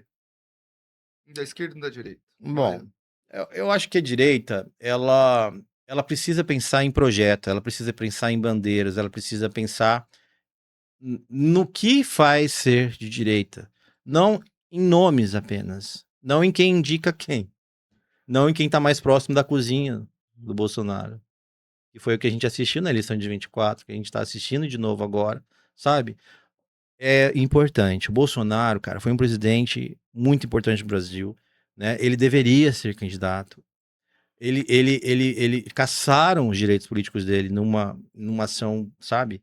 Que deve ser anulada. Eu não acho nem anistia que a gente tem que discutir no Senado. O nem Senado tem que falar em anulação de um processo errado, completamente errado, né? Sem pé nem cabeça, contra tudo aquilo que está no ordenamento jurídico. Então, é, tudo bem, a gente precisa respeitar isso. Agora, o que era o melhor para o Brasil? O melhor para o Brasil é a gente olhar realmente as ações, né? Independente de ser a mesma coisa, essas articulações da direita que foram feitas, por exemplo, com o Ciro Gomes no Ceará, com o André do Prado em São Paulo, entende? Então, assim, cara, vem cá. Era isso que a gente pensava quando a gente queria um candidato antissistema? Eu me sinto desassistido. Eu me enquadro nesse grupo de pessoas insatisfeito com a política e um pouquinho chateado até com tudo que a gente está assistindo. A gente está um pouco cansado, ou Pouco, bastante muito, cansado, muito, né? né? Dessa politicagem de manutenção no poder. Outra coisa que eu acho errado, tem que lançar parente. Tem que ser parente? Não tem outras lideranças, gente, pelo amor de Deus. Em nível federal, em nível estadual. O cara é prefeito, lança mulher, outro lança mulher, Ah, outro então lança aqui filho, também, né? Um em todo deputado lugar. e lança a esposa. É. Poxa, gente, por que tem que ser tudo dentro no seio familiar? Será que você não tem outras lideranças? Cara, o Nicolas, por exemplo, é um cara que eu acho que daqui é que só não tem idade ainda Não tem idade, para ser candidato a presidente. É. Mas, poxa, e começaram a tacar pedra também. Agora. Então, eu acho que essa desunião por questões que são menores do que o propósito. O que as pessoas sempre esquecem é o propósito. Qual é o nosso propósito? Aonde a gente quer chegar? A gente tem que ter uma visão de Estado, não uma visão da próxima eleição apenas. O que a gente quer construir? E o Novo está construindo isso aos pouquinhos. Ele pena muito por preservar esses valores, né? Porque ele não consegue crescer de uma maneira muito acelerada, porque não faz essas articulações, mas ele tem mantido esse crescimento constante, né? Sem abrir mão dos seus valores. Então, leva mais tempo, mas é uma mudança cultural. Você não vai fazer da noite para o dia. Você vai levar décadas para desconstruir aquilo que foi feito errado e construir novamente uma nação que pensa no futuro dos seus filhos e netos. O brasileiro paga muito imposto e recebe pouco serviço Pouco pelo serviço. serviço. O problema está na arrecadação, na corrupção ou na má gestão. Tudo isso daí junto e misturado, né? Mais um pouco. Né? A arrecadação do Brasil só bate recordes, tá? A gente tem a maior carga tributária do mundo, que ela só vai crescendo, só vai crescendo. Agora, você tem muitos desvios ali no encanamento de recurso público que vai saindo pela corrupção. Ele vai saindo. Por exemplo, de tudo que a gente paga de imposto, Anderson, a gente paga imposto em tudo que a gente compra. Cada saco de arroz, cada litro de leite, 30%, 40% vai lá pro governo, né? Estadual, federal e municipal. De cada real, 70 centavos, 70% vai pro governo federal. 20 e poucos por cento fica no estado e apenas 5 a 7% fica no município. Só isso. Aí o que acontece? Os prefeitos não têm recurso para manter saúde, infraestrutura, creche. Tem mãe que não consegue trabalhar porque não tem creche para o filho. Como que a gente vai dar condições de qualidade de vida para ela poder ser uma empreendedora, para ela poder ter o seu próprio negócio, ou para ela poder trabalhar em qualquer empresa? Não tem creche e não tem rede de apoio. E ninguém olha por essas mães. Eu ouvi muito isso no chão mesmo, nas campanhas de 24 e agora, quando a gente tem andado, tá? É uma coisa que a gente precisa resolver. Isso não pode esperar, não. Isso daí tem que ser uma ação de curto prazo para resolver esse problema das mães. E porque o recurso vai tudo lá para cima, para o governo federal. E o que volta para as prefeituras? Não volta. Então você tem estados extremamente ricos aqui no interior, do agronegócio, Chapadão, etc. Manda muito dinheiro lá para Brasília e não volta nada. E aí o prefeito tem que ficar pedindo, pelo amor de Deus, para deputado federal, para senador, para trazer uma emendazinha aqui para o seu município. E ainda fica devendo favor. Fica devendo favor pro senador, depois tem que apoiar ele para a reeleição, fica devendo favor pro deputado federal, tem que apoiar ele para a reeleição dele. E aí, ó, 1 bilhão que o cara traz, vamos falar, 1 bilhão que ele trouxe aqui pro governo do estado, quanto que chegou na ponta lá para realmente atender a população? Aí vai 20% para um, vai 10% para outro, entendeu? Então, esse sistema pernicioso, a gente tem que inverter essa pirâmide. A gente conseguiria, não precisa deixar 50% no município, mas que seja 20% no município, a gente multiplica por 4 a receita, a arrecadação do município. E o que você conseguiria fazer com uma receita 4 vezes maior? É óbvio que você vai atender melhor a população. É mais fácil para a população reclamar para o vereador que está ali na cidade, reclamar para o prefeito que está ali na cidade, do que ir lá em Brasília reclamar do presidente, para um senador, para um deputado federal. Então é muito mais difícil quando os recursos ficam centralizados em Brasília. A gente precisa resgatar o Pacto Federativo, a gente precisa fazer essa mudança pelo municipalismo, fortalecer os nossos municípios para que o dinheiro fique na onde a população vive, que é a sua cidade, que é o seu município, para resolver o problema do buraco da sua rua, para resolver a falta de medicamento, para resolver a falta de médico, para resolver a falta de hospitais, para resolver a falta de creche, de escola de qualidade, porque ali a população vai conseguir cobrar melhor depois do seu prefeito, do seu vereador. O problema é que fica esse sistema perverso, aí depois, sabe o que a gente está assistindo? Sorteio de emenda. Eu achei um absurdo. O sorteio de emenda, para mim, foi uma coisa assim, falei, não acredito que isso está acontecendo. Um evento de vereadores estão sorteando emenda. Como se fosse, cara, como se fosse uma coisa assim, sabe? E fica na mão do deputado federal, do senador. Para quê? Absurdo. Chiro, você que está no comércio, mexendo aí sempre com a associação comercial, qual qual a entidade, o que realmente representa uma mudança para o empreendedor, para o pequeno e médio, para o pequeno comerciante e o empreendedor? Que seria uma medida que realmente ajudaria eles a melhorar aqui no Mato Grosso do Sul, por exemplo? De urgente, microcrédito. Eu estive lá no Camelódromo, a gente tem uma pré-candidata estadual lá, a Riqueza. E conversei com o presidente do Camelódromo, né? A gente está muito próximo ali por conta da associação comercial. Então, os pequenos empreendedores, o MEI, né? Ele tem uma dificuldade muito grande de acesso ao crédito. A gente tinha banco de microcrédito aqui e não tem mais. Né? O governo do estado tinha e acabou. Não tem. E o microcrédito, por incrível que pareça, a inadimplência dele é menor. Porque aquele que tem pouco, ele valoriza tanto aquele crédito que ele tem, sabe? É o tio do cachorro-quente que precisa comprar um carrinho melhor, investir melhor. O que tem banca no camelô que precisa comprar produto e às vezes cai na mão de agiota, pagando juros exorbitantes. Cara, dá um microcrédito para esse pequeno para ele desenvolver. Aquela mãe que também que está empreendendo, né, que não tem condições. Então, acho assim, a gente precisa fortalecer. Tem várias medidas, tá? Estou falando assim, de imediato, pelo que eu ouvi, porque aquilo que eu disse, eu acho mais importante ouvir as dores de quem está sofrendo, para depois a gente propor solução. Não sou eu que tenho que chegar lá falando, você precisa de uma reforma tributária melhor, sendo que ele não está conseguindo nem sequer manter o seu próprio negócio, porque não tem recurso, porque não tem acesso ao crédito, ou porque não está vendendo. Então, a primeira coisa é o microcrédito, né, para os pequenos principalmente. Eu acho que o acesso ao crédito é fundamental. É uma redução de juros, que os juros estão exorbitantes e o comerciante não está aguentando, né? Um programa de refis muito ao contrário do que foi feito pelo governo do estado em relação ao Regularize Já, que notificaram 90% das empresas do Simples, né? Eu acho que a gente precisa construir isso junto com os empresários, principalmente os pequenos, ensinar, fazer uma educação fiscal, reincluir. A gente precisa incluir as pessoas, não excluir. Daqui a pouco voltar todo mundo para a formalidade, ou a gente manda todo mundo para o Paraguai, né? E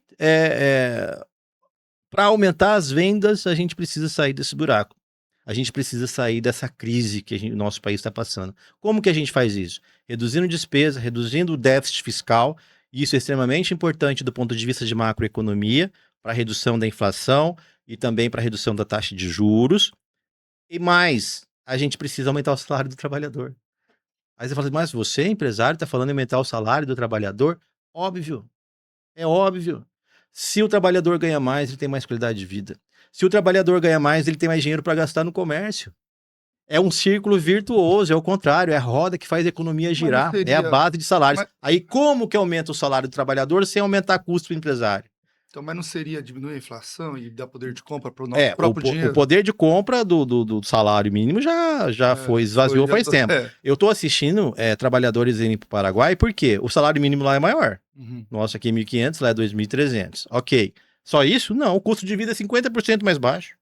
Você vai no mercado, você gasta metade, porque o imposto lá é muito menor do que o nosso, tem entendeu? Uma lei Maquila, né, que é lá... A Maquila é 1%, mas quando a indústria vende para o Brasil, né? Agora, o trabalhador mesmo, o IVA, etc., os impostos sobre consumo que a gente tem aqui, o ICMS, etc., é muito menor. Por que ele paga mais barato num saco de arroz lá do que o brasileiro?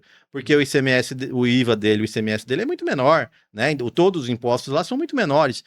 Lá o trabalhador consegue lá com 2 anos comprar um carro usado. Aqui você vai ter que financiar um carro 72 meses. Você vai pagar 3 vezes, já é 3 vezes mais caro que no Paraguai. O carro aqui, né? 2, 3 vezes mais caro. Aí você vai pagar ainda 3 vezes mais porque você financiou no banco, porque os juros é um absurdo. Aí você enfia a corda no pescoço do trabalhador. Esse trabalhador trabalha 20 anos da vida dele. Ele chega no final desses 20 anos, ele não tem casa, ele não tem carro, ele não tem nada. Ele olha pra trás e fala assim: o que que eu fiz? O que que eu construí? O que que eu vou deixar para os meus filhos? Gente, isso não é vida. Cadê aquele país, aquela terra de prosperidade que nossos antepassados vieram buscar? Pelo menos no meu caso foi isso, a colônia japonesa, e acho que todos os imigrantes. A gente veio aqui porque o Brasil era uma terra de prosperidade. Nossos avós vieram para cá pensando nessa terra de prosperidade, para construir. A gente precisa voltar a fazer o Brasil ser essa terra de prosperidade tão sonhada por todos nós, pelos nossos avós, pelos nossos pais, sabe? A gente precisa resgatar isso, é responsabilidade nossa. É mais fácil ir embora para o Paraguai. Eu tenho um amigo que fala: o Chiro, vem logo para cá, larga a mão disso, não tem mais esperança aí não, vambora. Mas a gente não pode deixar isso acontecer com o nosso país. O agronegócio produz riqueza, mas muitas cidades produtoras ainda enfrentam problemas de infraestrutura. Onde está a riqueza? Onde está ficando essa riqueza, Chiro? Olha só, hoje o agro já está numa situação difícil, né? Tá. Hoje você paga para produzir soja, por exemplo, né? O custo de produção está maior do que o custo de venda. Nenhum negócio no mundo se sustenta se você não tem lucro. Se você vai gastar mais para plantar do que, entendeu? Na hora de colher você não consegue nem o dinheiro necessário para pagar o custeio da sua produção, porque o seguro é muito caro, né? Porque você tem juros, porque você tem um monte de coisa, os insumos estão absurdo, o enxofre subiu de preço e os fertilizantes estão muito caros porque a gente não é autossuficiente nos insumos agrícolas. Ninguém fala sobre isso. É importante o plano safra? Extremamente importante. É importante a renegociação de dívidas para o agro? Extremamente necessário, mas são ações de curto prazo. O que vai resolver no médio e longo prazo? A gente precisa ser autossuficiente nos insumos. A gente não pode depender de importar fertilizantes da Rússia e da Ucrânia. E o Brasil tem condição de ter aqui a sua produção própria. A gente não precisa criar uma empresa nova para isso. A gente já tem a Embrapa. A Embrapa é a empresa que fez a revolução do agronegócio no mundo. No centro-oeste brasileiro, que virou depois o celeiro do mundo. Porque antes não podia plantar nada aqui. Então você tem técnicos extremamente especializados na Embrapa que você pode, sabe, fazer alguns investimentos ali específicos para desenvolver autossuficiência em fertilizantes, autossuficiência em todos os insumos do agronegócio. Mas como fazer isso, Chiro? Hoje nós temos um problema aqui, é a lacração até do meio ambiente aí, né? Como defender o produtor rural sem ignorar a preservação do Pantanal, por exemplo, do nosso bioma pantaneiro? Não, os insumos do agro não tem muito a ver com essa questão ecológica. Eu acho que é mais uma questão de política pública, de falta de estratégia de longo prazo. Agora, essa questão do agro, por exemplo, a gente tem um zoneamento econômico ecológico que foi feito, inclusive na época pelo Sérgio Anamini, na época do governo André, que foi muito bom. Acho que ali tem que ser respeitado. Soja não pode entrar ali em alguma região. Agora, você não pode deixar o Pantanal extremamente vazio. O bovino pantaneiro, por exemplo, né? O bovino pantaneiro ele já faz parte do ecossistema, né? Ele, inclusive, ele consome aquela massa seca na época da seca e não deixa ela pegar fogo, porque aquilo ali gera numa autocombustão que dá uns incêndios também. Tem incêndio ali que é por autocombustão, né? Então você tem que ter uma viabilidade econômica para manter a sustentabilidade ecológica. Nada no mundo funciona se você não tiver viabilidade econômica. Você precisa potencializar o ecoturismo, você precisa potencializar as ferramentas para manter o sistema ecológico ali bem protegido. O Brasil é o país que mais defende, que mais tem reservas. A Europa não tem, os Estados Unidos não tem, eles exigem muito da gente aqui, mas as reservas obrigatórias de proteção ambiental são as maiores do mundo aqui. Eu estava conversando com o Alessandro Coelho, quando ele era presidente ainda do Sindicato Rural, e ele falando da dificuldade do pantaneiro, do produtor pantaneiro, do escoamento, inclusive, do gado na época da cheia, uma série de coisas. E o dinheiro do Fundersul, que mal empregado, uma série de dinheiros aí dos Esse é um problema impostos. estadual. E como que esse dinheiro, em vez de ser empregado, que é arrecadado, é empregado em outras coisas, nós vemos aí praça das cidades com dinheiro do Fundersul, e as pontes lá no Pantanal não tem, né? Não tem outras situações de escoamento do nosso gado, e uma série de coisas que vias, né? Estrada, Rodovia, rodovias, né? não duplicada, com Duplicado. As problema e próprias tal. estradas lá no Pantanal, né? Que estão Abandonados, abandonadas, né? precário, né? Com buraco, etc. É, Ceifando vidas, né? é, Infelizmente. é, O minério está escoando pela rodovia e isso é um problema, né? é. O, é exatamente isso. O Alessandro está coberto de razão, né? O Alessandro Coelho é uma liderança importante do agro. Gosto muito de ouvir ele. Ele é muito Muito inteligente e tem inteligente ideias e muito muito boas. perspicaz E tem umas e é ideias um cara fantásticas. bacana, né? Uhum. Inclusive, eu estava conversando com ele esses dias aí para a gente poder desenvolver melhor e defender melhor o agro lá no Senado Federal do que já vem sendo feito. Uhum. O que acontece? Você tem situações que poderiam ter um investimento. O Fundersul, você disse bem aí, era um imposto. A finalidade do imposto era uma. Depois eles vão lá, deturpam tudo, colocam no caixa zero e vai para gastar para qualquer coisa. Porque é mais fácil. Mas não tem nada que possa proteger. Tinha uma lei que proibia. Alteraram a lei. Na época do Reinaldo, né? Não, do governo Reinaldo Azambuja. Alteraram a lei do Fundersul. E aí ele pode ser utilizado para qualquer coisa. E aí fica Deus dará a infraestrutura para o desenvolvimento econômico, que era a finalidade para que ele foi criado. E aí fica por isso mesmo, vira um imposto a mais. A CPMF, na época que criaram lá, era só para saúde. Depois virou para qualquer coisa. Ainda bem que acabou, porque foi imposto a mais. Você até deveria ter um único imposto no Brasil sobre movimentação financeira, desde que não tivesse mais nenhum.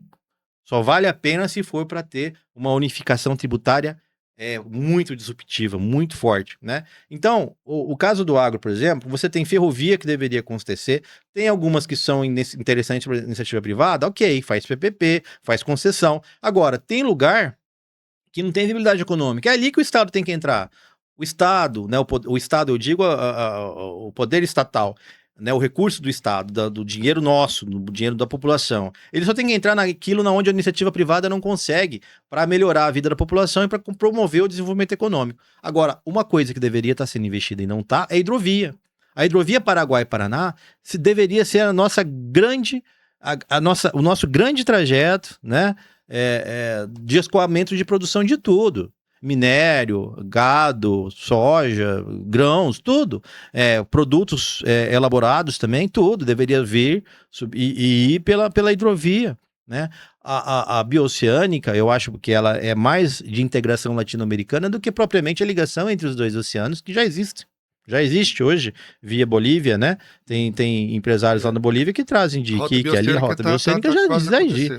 Mas você tem ali, mas tem um trecho ali do Paraguai que não está asfaltado. Aí depois você vai ter caminhão que não vai subir a Cordilheira dos Andes. Você não vai conseguir exportar bitrem, fazer subir na Cordilheira dos Andes. Tem um monte de situações que não estão dizendo que a gente precisa olhar. Agora, a hidrovia era um investimento menor que você poderia desenvolver a hidrovia do Paraguai, fortalecer ali como escoamento, inclusive, de minério e da safra também, da produção do agronegócio de Mato Grosso do Sul. Hidrovia é muito mais barato que rodovia. A ferrovia é 10 vezes mais barato que rodovia, e a hidrovia é 10 vezes mais barato que a ferrovia. Então você tem ali um ganho de escala muito grande e a gente não tem ninguém olhando para isso, até agora. Vamos para a segurança pública e fronteira. Problema. O crime organizado movimenta bilhões. O Estado brasileiro está perdendo essa guerra. Qual medida concreta o senhor defenderia para fortalecer o controle da nossa fronteira, que nós temos fronteira seca aqui no Mato Grosso do Sul, que inclusive dizem que aqui é a rota do narcotráfico, né? Qual é a medida que o senhor defenderia para fortalecer isso aí? Olha, o pior de tudo é que a gente fez medidas ao contrário, né? O que aconteceu? Os Estados Unidos determinou como instituições narcoterroristas, né? PCC e Comando Vermelho. E fez convênios com Paraguai e Bolívia. Então, né? Então perseguindo essas instituições, essas facções nesses países. O que o Brasil fez?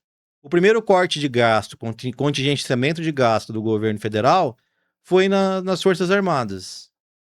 Né? E aí tiraram mais de 20 milhões do Exército. E da onde que saiu esse corte? Onde o Exército foi cortar? Ele cortou a Operação Ágata. Ele cortou o Cisfron. A Operação Ágata é aquela operação de todas as forças do Exército, policial, militar, tudo ali integrado, né? uma integração das forças para proteger a nossa fronteira. A Operação Ágata é o que protege a nossa fronteira. Cortaram recursos, acabaram com os recursos para a Operação Ágata, paralisaram. O CISFRON é o Sistema de Informações da Fronteira, cortaram o CISFRON. Então, assim, no exato momento geopolítico que você tem Estados Unidos, Paraguai e Bolívia caçando facções terroristas de narcotráfico brasileiras, PCC e Comando Vermelho, aí vem o governo federal e tira a proteção da fronteira. 2 semanas atrás teve um policial ali em Corumbá que foi morto a tiro de fuzil já. Pois é. Você entendeu? Rapaz jovem. Poxa, gente, peraí. A gente ainda põe em risco as nossas forças policiais, os nossos soldados, o policial militar que tá ali para defender a população. Tá tudo invertido. É um absurdo. Eu não vi, Anderson, um deputado federal falar sobre isso, do Mato Grosso do Sul. Pois Eu não é. vi um senador falar sobre isso. Que só funciona Porra, aqui o que lá. é só pra lacrar, é só pra tirar foto. É. A gente fez ali, o Paulo de Matos, nosso diretor ali da Associação Comercial, ele é o nosso diretor de segurança pública. Anos atrás fez um evento enorme de segurança pública, falou da importância do CISFRON, desenvolveram, veio o ministro aqui, teve um aumento de recurso, a gente conseguiu, né? Ele conseguiu que tivesse aumento de recurso, de emendas parlamentares para essa proteção da fronteira, do CISFRON, da Operação Ágata, exatamente para blindar o nosso estado, proteger a nossa população. E agora você vem, numa canetada, corta tudo e ninguém fala nada. Cadê os nossos senadores? Cadê os nossos deputados federais para defender o nosso estado lá? O senhor apoiaria mudanças na legislação contra organizações criminosas muito duras? Eu acho que essa determinação de narcoterrorista, acho que já deveria ter sido aprovado. Né? Não, deveria já o Brasil reconhecer também, o Congresso Nacional reconhecer, e a gente precisa retomar os territórios que nós perdemos por narcotráfico dentro do nosso país. Tem territórios aqui no Brasil que o Estado não entra. Olha, gente, isso daí, se isso não é terrorismo, não sei o que é. Hoje nós temos problema aí de você vê, eu acho, né, nós temos aí o pessoal do 8 de janeiro aí que preso aí 22 anos sem direito a nem, já chegou a ser direito até sem visita, né? E agora sem direito até, não pode nem visitar a família, não pode nada e coisa e tal. E nós vemos aí o problemas criminosos que retornam rapidamente às ruas, toda hora tá retornando. O cara comete um crime, vai com outro crime, já tá voltando pra rua 2, 3 anos, 1 ano depois, e quando não sai na saidinha não volta mais, né? E como valorizar policiais e agentes de segurança sem transformar em uma pauta de promessa eleitoral, que é uma coisa aqui do nosso estado que toda Excelente pergunta, excelente pergunta, porque a gente só vê lá um aumentozinho reparando na inflação e promoção daqui, promoção dali, né? Bom, o que acontece? Tem que parar de enxugar gelo também. Tá? A gente conversa com alguns bons policiais, nós temos excelentes pessoas nas nossas forças de segurança, tanto federal quanto estadual, quanto municipal, a guarda municipal também, a polícia municipal, tem gente boa ali, a gente precisa valorizar. Tem que parar de jogar gelo. Aí o Congresso precisa alterar a legislação penal brasileira. Tá? Não pode ter essa liberação de presos sem incidentes. Gente, não pode. Lugar nenhum do mundo tem isso. Nenhum lugar se sustenta com soltar bandido que já é reincidente. O cara estuprou lá 20 vezes, solta. Vai matar, vai estuprar de novo uma menina, uma mulher, uma senhora. Ora, você tá brincando com a vida das pessoas? Não pode, né? Então a gente precisa mudar a legislação penal brasileira e isso é função do Congresso Nacional e do Senado Federal. A questão da valorização dos profissionais. Campo Grande tem talvez a menor remuneração dos policiais municipais, da Guarda Municipal, né, do Brasil. Agora tem um problema muito grave, viu, Anderson? A gente tem aqui também, no PM, por exemplo, né, talvez o maior índice de coronéis por número de profissionais na ativa. Né? Ok, não somos contra a promoção, a gente acha que tem que acontecer. Mas na Guarda, por exemplo, a gente tem 1.300 mais ou menos guardas municipais e só 300 na rua. Metade dos 600 está em gabinete de político, às vezes servindo de motorista. Agora quem está na rua ganha um salário miserável, menor que um salário mínimo. Quem está em gabinete ganha 12 mil. Eita. Para que está servindo? Está servindo a quem? A esses intocáveis, a esses privilégios errados que a gente quer cortar. Cara, pra que um guarda municipal, um policial militar tem que estar lotado em outra função, né? Tem que estar ali na rua para defender a população. Sabe o que eu acho que ele tem que fazer? O salário de quem tá na ativa, na rua, na atividade fim, que é defender a população, atividade fim é a atividade principal. Para que existe um guarda, um policial? Não é para defender a população? Esse que tá na rua tem que ganhar o dobro. Esse que tá na rua tem que ganhar o dobro de quem tá lotado em gabinete, de quem tá lotado em qualquer outro lugar. Professor, a mesma coisa. Professor que tá em sala de aula, dando aula para as nossas crianças, ensinando as nossas crianças porque gosta, tá fazendo aquilo com vocação, ele tem que ganhar o dobro. Não é quem tá em gabinete, quem tá cedido, quem tá ocupando espaço em gabinete de deputado, de vereador, sabe? Em secretaria. Gente, não. Remunera melhor e dá o dobro para quem tá ali na atividade fim. O policial militar, o professor, o enfermeiro, o técnico de enfermagem, o médico. Quem tá atendendo a população é esse que tem que ter supervalorização de salário, não o contrário. Então a gente tem uma inversão de valores. Quem está atendendo lá os políticos, que são os reis, sabe, os nobres do Brasil, eles estão ganhando muito mais. Agora quem está ali atendendo a população ganhando um salário miserável. Isso não é justo. Isso daí é uma coisa que a gente consegue mudar tendo vontade política ou vergonha na cara. Uma pergunta do nosso ele nem é o convidado, ele é...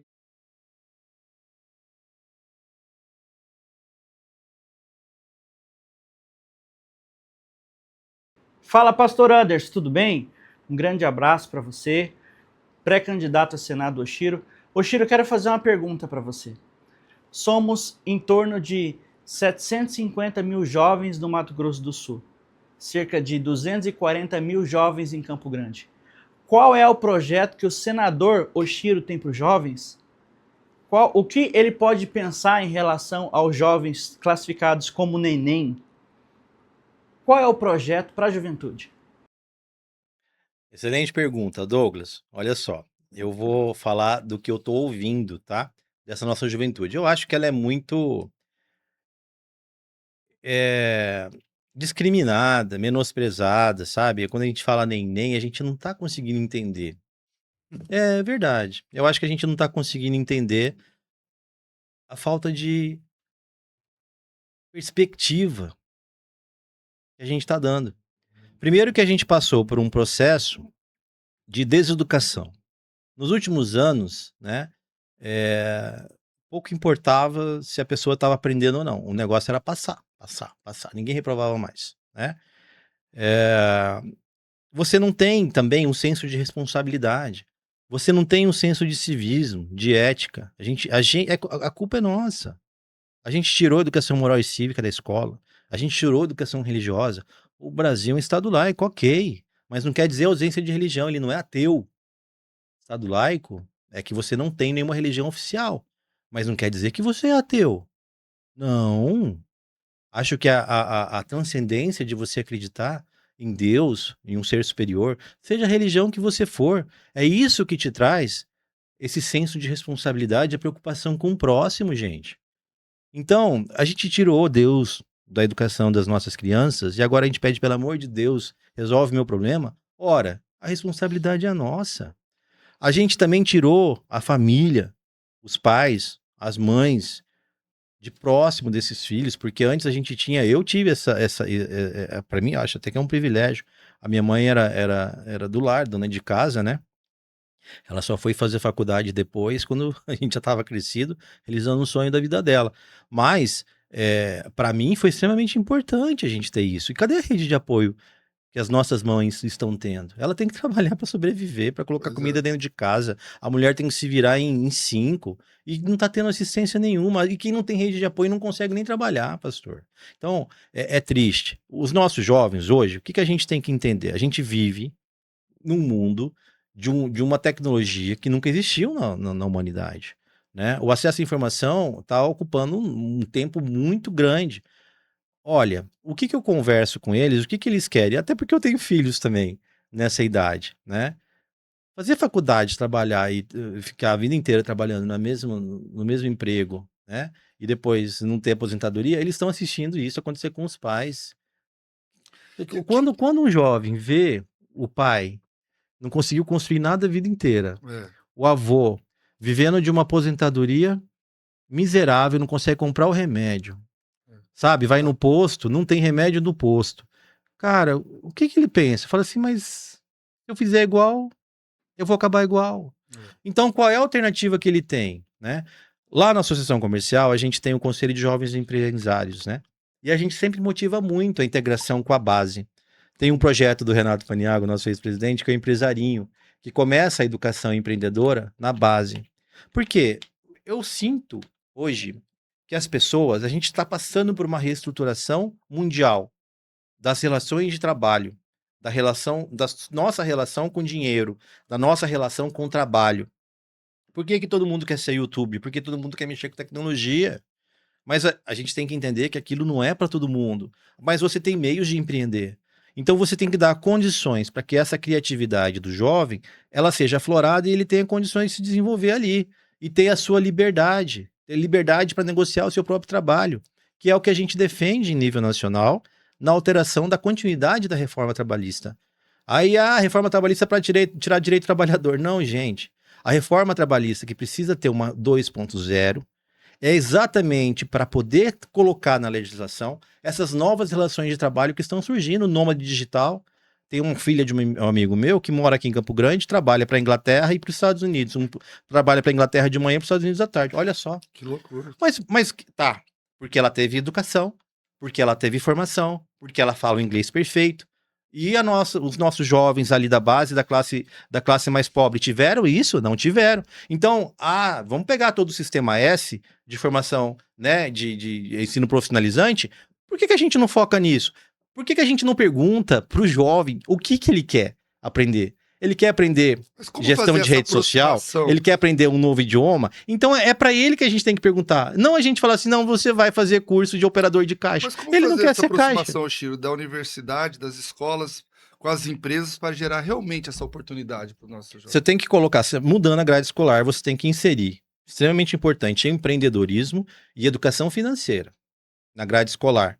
Tá? Isso da base, do ensino fundamental pro o brasileiro não tem médio. educação financeira. A gente não teve. A gente não teve, verdade. Eu não tenho. Não. A gente teve sorte que a gente teve filosofia. Né? Na escola lá, teve educação moral e cívica. Uhum.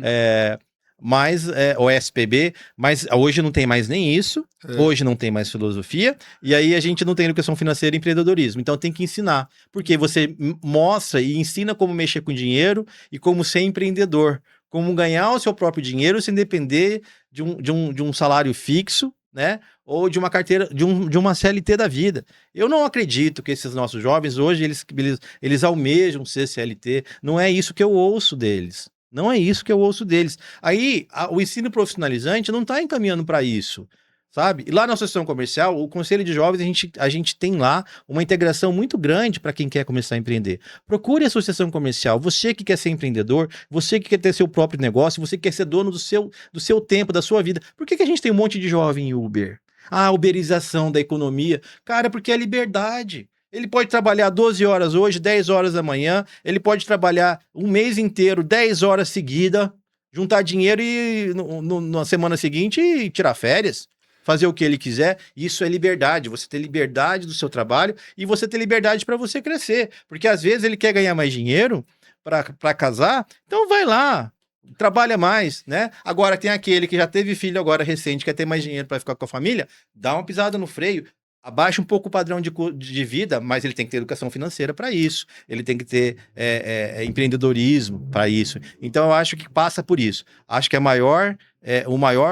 Porque a gente não consegue, essa juventude já passou. A educação financeira e o empreendedorismo para a base vai ser para a próxima geração. Essa geração que já está aí, desses números que o Douglas falou, dessa quantidade de jovens que nós temos hoje no Mato Grosso do Sul, eu acho que são ações mais rápidas. São ações mais rápidas. Qual é o idioma que ele quer aprender? Né? O que ele quer fazer? Vamos ouvir. Mas, ninguém está ouvindo. Chiro, eu vejo assim, sempre falam de educação. Todo político vem falar de educação na época da eleição. Vamos mudar a educação vai resolver. Sem educação. Mas a gente só é lembrado da educação na época da promessa política. E o que um senador pode fazer concretamente pela educação básica? Então, Essa nova educação aprovaram recentemente aí, né? O Programa Nacional de Educação foi aprovado recentemente. É lá no Congresso Nacional que se aprova. A proibição do homeschooling, por exemplo, que não é uma coisa que está na Constituição, a gente poderia propiciar ali. Então você consegue mudar nas leis no Congresso Nacional o que você pode ter na grade. Né? Então você colocar educação financeira e empreendedorismo na grade da educação pública é ali. Aquilo que a Coreia do Sul fez, né? E o Brasil poderia fazer é no Congresso Nacional que a gente altera. Como? Você tem um recurso para educação, tá? Que é enorme, enorme. Sobra dinheiro. Anderson, se você pegar todo o recurso da educação, o recurso público, a verba pública para a educação, dividir pelo número de estudantes, é muito mais caro que você pagar uma mensalidade numa escola particular para todos. Para todos. Então daria pra gente acabar com todo esse sistema e pagar a escola particular para todos os estudantes carentes, porque a gente gasta demais e entrega de menos. Então vamos manter da forma como está. Vamos manter da forma como está? Então pega todo o recurso e investe na educação de base, mas com tecnologia, com inteligência artificial. Criança não consegue mais ficar prestando atenção se não tiver tecnologia. Nem nós. É ou não é? Vamos ser sinceros. Você vai sentar a bunda lá numa sala de aula, se for no sistema antigo, a gente não consegue mais prender atenção. Porque a tela hoje é muito rápido. Então você precisa ter tecnologia. Nas escolas particulares tem, mas nas escolas públicas não tem. Você está criando um abismo. Você está criando um abismo entre quem tem dinheiro e quem não tem. A educação do filho de quem tem dinheiro vai ser uma. A educação do filho de quem não tem dinheiro é outra. Os dois vão chegar lá com 20 anos, quem que vai ter mais condições? De ter seu próprio negócio, de gerir, sabe, de poder administrar, não vai ter. Então a gente pode fazer através do Senado agora. Por que não faz, né? Porque é isso que você falou. A cada eleição vem o pessoal aí falar que já fez, que vai fazer de educação. Eu não tive mandato. Eu não tive mandato, o pessoal já teve, o pessoal já passou pelos cargos políticos aí. E aí entregaram o quê? Né? Essa é a pergunta. Então tem um projeto que a gente não precisa inventar roda, que foi feito na Coreia do Sul, investe na educação de base, tira recurso do ensino superior todo para a educação de base. E aí você tem aluno carente que precisa ir para a faculdade, ok, aí o governo banca. Que seja numa particular. Transforma, privatiza, né? Começa a federal, quem tem dinheiro começa a pagar, para começar a trazer recurso mais ainda para a educação de base. E investe muito, porque tem gente que está vindo, mas tem gente que já está aqui e não teve a formação. Então você tem que investir pesado na educação de ensino profissionalizante desses jovens, mas não aquilo que eles não querem. Você tem que perguntar para ele o que ele quer, qual é o propósito. Tudo volta no mesmo, é o propósito. Vamos para a nossa publicidade e daqui a pouco voltamos para o último bloco, tá, Oshiro? Vamos para a publicidade aí e já voltamos para o último bloco com Roberto Oshiro. Fique ligado aí, nós já voltamos. Quer sua camiseta personalizada com qualidade e estilo? Na HBN Camiseteria e Sublimação você encontra as melhores opções para criar a arte do seu jeito. Produzimos camisetas personalizadas, uniformes empresariais e uniformes esportivos, com qualidade, conforto e durabilidade. Atendemos eventos, empresas, igrejas, times e muito mais. Faça já seu pedido, 67 992 81 3308. Siga no Instagram, @HBN Camisetaria. HBN Camisetaria e Sublimação. Criatividade que veste você. Você quer presentear clientes, colaboradores ou amigos com algo que realmente marque? Então conheça a Ed Brindes, especializada em personalização de brindes, canecas, adesivos, chaveiros e muito mais. Localizada na Rua Manuel da Costa Lima, número 1162, em Campo Grande, e com atendimento presencial e online. Ligue agora para 67 992 19 41 17. Fale com a equipe Ed Brindes e transforme suas ideias em produtos memoráveis. Siga também no Instagram, @ed.brindes, para conferir materiais já produzidos e se inspirar. Ed Brindes, cada brinde, uma história. Atenção Mato Grosso do Sul! O Jornal DDD 67 é o seu portal de informação com notícias atualizadas, credibilidade e o melhor conteúdo sobre o nosso estado. Acesse agora www.ddd67.com.br. Fique por dentro das principais notícias, entrevistas e reportagens que conectam você ao que acontece em Mato Grosso do Sul. E vem novidade por aí, o Jornal DDD 67 impresso também está chegando com distribuição gratuita em diversos pontos da cidade. DDD 67, a notícia que fala a sua língua.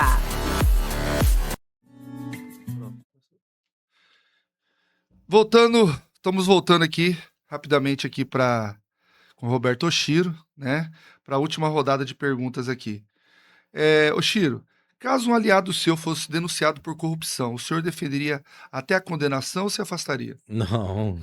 Eu até numa entrevista de rádio me perguntaram, eu falei assim, e essa questão do Flávio lá com o Vorcário e tal, cara, não interessa, sabe? Eu acho até que ali não teve desvio de dinheiro público, acho, tá? Mas precisa ser investigado, né? A CPMI do Banco Master, a CPMI do INSS, pô, tem que investigar. Ele até A pediu para justiça, investigar, né? ele pediu. Ele Então, pediu, né? então, corretamente, É. a justiça tem que ser feita. Doa a quem doer. A justiça tem que ser feita, doa a quem doer. Não interessa se é de direita, se é de esquerda, se é de centro, né? Se praticou crime, tem que ser punido. Qual a diferença do gabinete do Roberto Oshiro para o gabinete dos outros políticos aí que a gente critica aí? Então, quando eu tiver, né, se eu eleito, Vai ser, sendo, né? sendo Qual a eleito, diferença vai sou ser? pré-candidato, tal, chegando Aham. lá, o nosso gabinete, o gabinete do Novo, inclusive, ele tem processo seletivo também, sabia? Para você fazer parte da equipe técnica, você passa por um processo seletivo, você tem que ter qualificação. A mesma coisa acontece, por exemplo, lá no governo de Minas, com o Zema, os secretários todos foram selecionados. Lá em Joinville, na prefeitura de Joinville, os secretários todos foram selecionados, passaram por um processo seletivo, né? E a composição do gabinete, eu acredito que ela tem que ser feita de uma maneira técnica e também política do ponto de vista para ouvir a população, né? Então você vai ter o gabinete lá no Congresso Nacional, no Senado Federal, e outra exigência do Novo, você sempre tem que gastar menos do que é permitido. Você nunca pode chegar ali e gastar tudo que os outros senadores gastam. Você tem que ser um dos parlamentares que menos gasta dentre os seus colegas, né? É uma outra exigência do partido. E que a gente possa ter também a participação de entidades da sociedade civil organizada na retaguarda. Porque antes não adianta chegar lá sozinho. É o que eu falo para as lideranças locais aqui. Eu preciso de retaguarda. A gente precisa de suporte. Eu vou ter essa retaguarda através da Confederação de Associações Comerciais do Brasil e de várias outras entidades que vão dar esse suporte depois na montagem das nossas frentes parlamentares lá. Porque também você não faz política sozinha no parlamento. Você tem que ter uma gama de articulação política, uma série de articulação política de relações republicanas e governamentais voltadas para o bem comum, para fazer a verdadeira política, não politicagem, para poder construir. Senão a gente não consegue alcançar os objetivos no parlamento. O senhor colocaria por escrito todos os compromissos assumidos nesse podcast? Claro, com certeza, sem dúvida. Perfeito. O senhor considera que atuais senadores do nosso Mato Grosso do Sul falharam em alguns aspectos aqui para nos ajudar no Mato Grosso do Sul? Eu acho que poderia ter sido melhor, sim, né? Por isso que a gente colocou o nome à disposição e eu acredito muito que nessa nova fase que nós vamos viver, a eleição mais importante deste ano é a eleição de Senado. Que a gente vai ter o Senado nomeando, né, novos ministros do STF, de 3 a 6. São 3 que vão aposentar, a vaga do Barroso que ainda está aberta, que é do Messias, e aí você pode ter ali 1 ou 2 pedidos de impeachment no meio do caminho, e aí você vai ter talvez até uma indicação de maioria dos ministros do STF, porque seja quem for o presidente, ele indica, mas quem aprova ou não aprova é o Senado, né? Como aconteceu no caso do Messias. Então, a eleição do Senado é extremamente importante para definir os rumos e futuro do nosso país, e também por conta da reforma tributária e resgate do Pacto Federativo, que a gente precisa fortalecer os estados e municípios, senão eles vão quebrar, né? E a reforma tributária a gente precisa fazer alguns ajustes para que a população não tenha aumento ainda mais de inflação e a gente tem que pagar essa conta de novo. Qual decisão impopular o senhor teria coragem de defender? Decisão popular? Impopular. Impopular? Deixa eu pensar aqui. Impopular? Então, impopular, eu acredito que é aquilo que não foi muito bem explicado, né? Por exemplo, quando você fala de uma reforma da Previdência, você vai ter gente usando narrativas para falar que essa reforma da Previdência vai tirar dinheiro do aposentado. Falaram isso, não falaram? Sim. E já estavam roubando os aposentados faz hora, no caso dos escândalos do INSS, tirando desconto de dinheiro da aposentadoria dos velhinhos e ninguém foi atrás. E quem estava roubando os aposentados? Foi a reforma da Previdência que roubou os aposentados? Mentira. A reforma da Previdência ela tem que ser naquelas aposentadorias estratosféricas, né? As maiores aposentadorias, não naquele aposentado que ganha menos que um salário mínimo, que não é nada hoje. A gente precisa ter coragem para falar isso. Então, às vezes a medida é impopular, porque ela também usar uma narrativa para tornar ela. Estão usando errado, né? Estão usando errado. Tentaram usar política. Ou- Por exemplo, uma situação que eu vejo, Chiro, e eu sofro bastante nas empresas que a gente gerencia, e temos sofrido aí multas severas aí, porque leis que se contradizem, uma lei que fala uma coisa, outra lei, e aí nós estamos sendo punidos. E se você cumpre uma, você descumpre a outra, aí que absurdo. Por exemplo, a questão das cotas, né? Cotas de PCD que não tem PCD, Não tem tem. PCD. Não tem. Né? Não tem PCD, aí multas astronômicas aí para as empresas que não colocaram PCD. Por exemplo, empresa de segurança privada, que é o meu segmento, que tem lá 1.000 funcionários, empresas 800 funcionários, tem que colocar aí 5% de PCD, e aí como que você acha 5% Não de acho, PCD de não 1.000? Aí o cara fala, coloca no administrativo. Pois Né? é. E como que você coloca um segurança, por exemplo, numa cota de PCD, que você colocaria um segurança na sua empresa? Não colocaria. Como que você contrataria? Né? Infelizmente, não. Como você contrataria uma pessoa deficiente física, um cadeirante? Você mesmo não ia querer o cadeirante como segurança privada. Não é nem questão de, tá discriminando. Não, tem que ser outro cargo, outra função. Aí ele vai ter colocado no administrativo. Mas no administrativo, como que você suporta, Não, por mas exemplo, então, 5% o 5% do mil não Não dá. tem como. A conta não fecha. Inclusive, eu fui advogado do sindicato aqui e também participei já do comitê jurídico da Federação das Empresas de Aceio e Conservação, o setor de facilities, né? E de segurança privada. E a gente passou por essas questões lá. A legislação ela precisa tem que evoluir. Eles faziam campanhas, sabe? Iam em todas as instituições de PCD no estado, não conseguiam, né? De portadores não conseguiam pessoas, porque ou a pessoa não queria perder algum benefício, ou ela já estava trabalhando. Não tinha no mercado. Aí vem o Ministério Público do Trabalho e vai multar, sabe? Sem pensar se aquilo ali é aplicável. Então, fazer lei que é inaplicável é o que mais acontece no Congresso Nacional. Tem que consultar todas as partes. Tem né? que- Consultar todo mundo. né? Para poder fazer uma Você vê recolocação. A questão do jovem aprendiz. Mesma coisa. Mesma coisa, porque você tem lá o jovem aprendiz, por exemplo, vou trazer o jovem aprendiz para muita gente é bom pra caramba, porque vai pregar o menor, é bem bacana. Eu acho que ela bem aplicada, ela funciona. Mas, por exemplo, e no meu caso, por exemplo, que é a segurança privada, no nosso caso, que nós vemos da segurança privada, que não pode ter um menor. Não Por pode. causa que tem um lugar que reporta arma, você não pode. A Não lei já pode. diz que da lei da infância e adolescência diz que você Anderson, não pode ter. E aí, como que você pode? Não, mas eu vou te multar. Aí ele É. falou assim, aí fomos lá e falamos assim, mas nós não podemos, tem uma lei que diz que não pode. Aí ele falou assim, não, mas então você paga pro menor ficar estudando lá fazer curso. É. E de onde você tira o recurso não, financeiro? pois é. Então, eles ficam jogando pra gente pagar A responsabilidade do Estado. Pois é, Isso é responsabilidade do Estado. Você sabe o que acontece com o menor aprendiz? Na minha época, eu trabalhava com 12 anos. E você? Também. Cara, hoje é proibido. É. Hoje é proibido. Você não pode empregar alguém menor. Você não pode contratar ele CLT. Você não pode Nossa pagar filha bem. fica no caixa ali no restaurante, eu fico até com medo de chegar e falar Não, é lá. absurdo. Você não pode trabalhar. Cara, família japonesa, todo mundo ajudava o pai e a mãe pois é. na barraca da feira. Pois é. Não é assim. Aí depois de formado, o médico, depois de formado, ajudando o pai e a mãe na barraca da feira. Essas Porque coisas- você tem gratidão. Foi aquilo que pagou seus estudos. Tem Foi que seus ter uma- pais que como te você chamaria ajudaram. uma reforma nesse tipo dessas coisas? Olha, a gente precisa pegar uma série de leis ali que foram feitas para atrapalhar a vida da população. Essa que é a verdade. Você tem lei demais só para atrapalhar a vida da população. Fazer ali um pacote de leis que a gente precisa revogar. Você vê, Sabe? o PCD, Parar de proibir. Nós fizemos proibir uma de- campanha de Chico, trabalhar. dando vários benefícios, todas as empresas de segurança oferecendo vagas PCD para todas as empresas, inclusive multinacionais. Oferecendo vagas. Fizemos aí, né, usando até os órgãos do governo para mostrar para eles aí, tal, fizemos lá. E, rapaz, uma campanha que gastou horrores de dinheiro de divulgação, de mídia, de televisão. Contratamos 2, 3 PCD. para empresas, mais de Exatamente. 100 Mas é isso empresas. que acontece.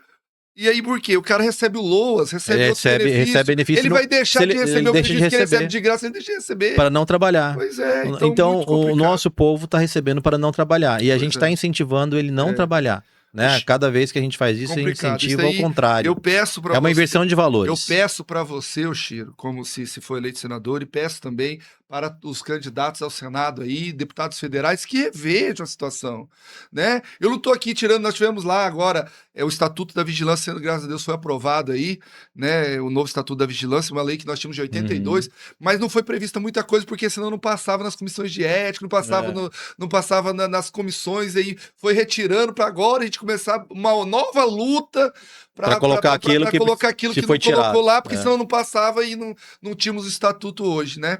Então, assim, quero aqui agora, vamos fazer aquele ping-pong, bate-bate rápido pra gente terminar aqui, que o tempo já né? esgotou. Um político te inspira. O Zema Um político que decepcionou você.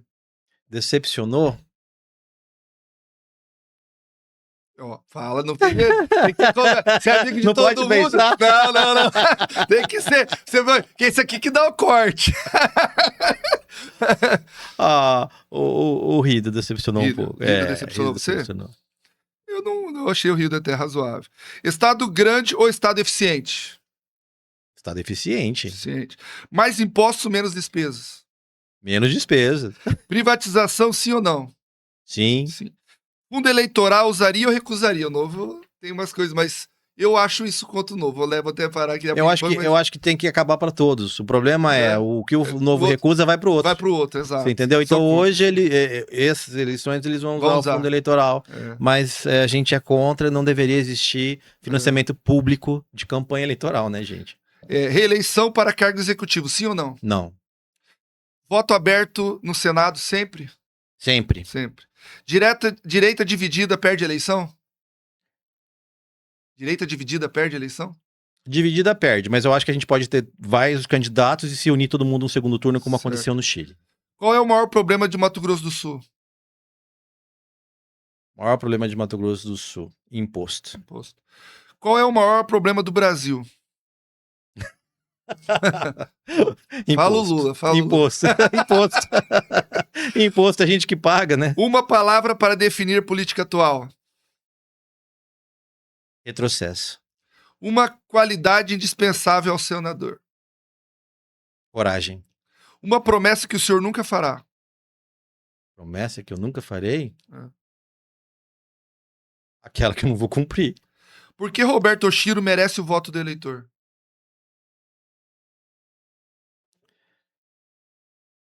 Eu acho que antes de merecer o voto do eleitor, a gente precisa merecer a confiança dele. E eu gostaria muito de merecer a confiança na nossa trajetória, nas nossas ideias e nessa nação que nós precisamos resgatar. Nesse país de prosperidade que nós precisamos resgatar.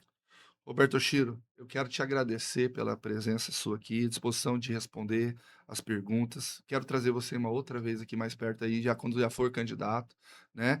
Eu pode falar, mas esse espaço permanece aqui aberto para diálogo, permanece aberto para ideias, prestação de contas com a população de Mato Grosso do Sul. Okay, e agora, obrigado. para encerrar, eu queria que você olhasse para a nossa câmera ali, Uhum. né?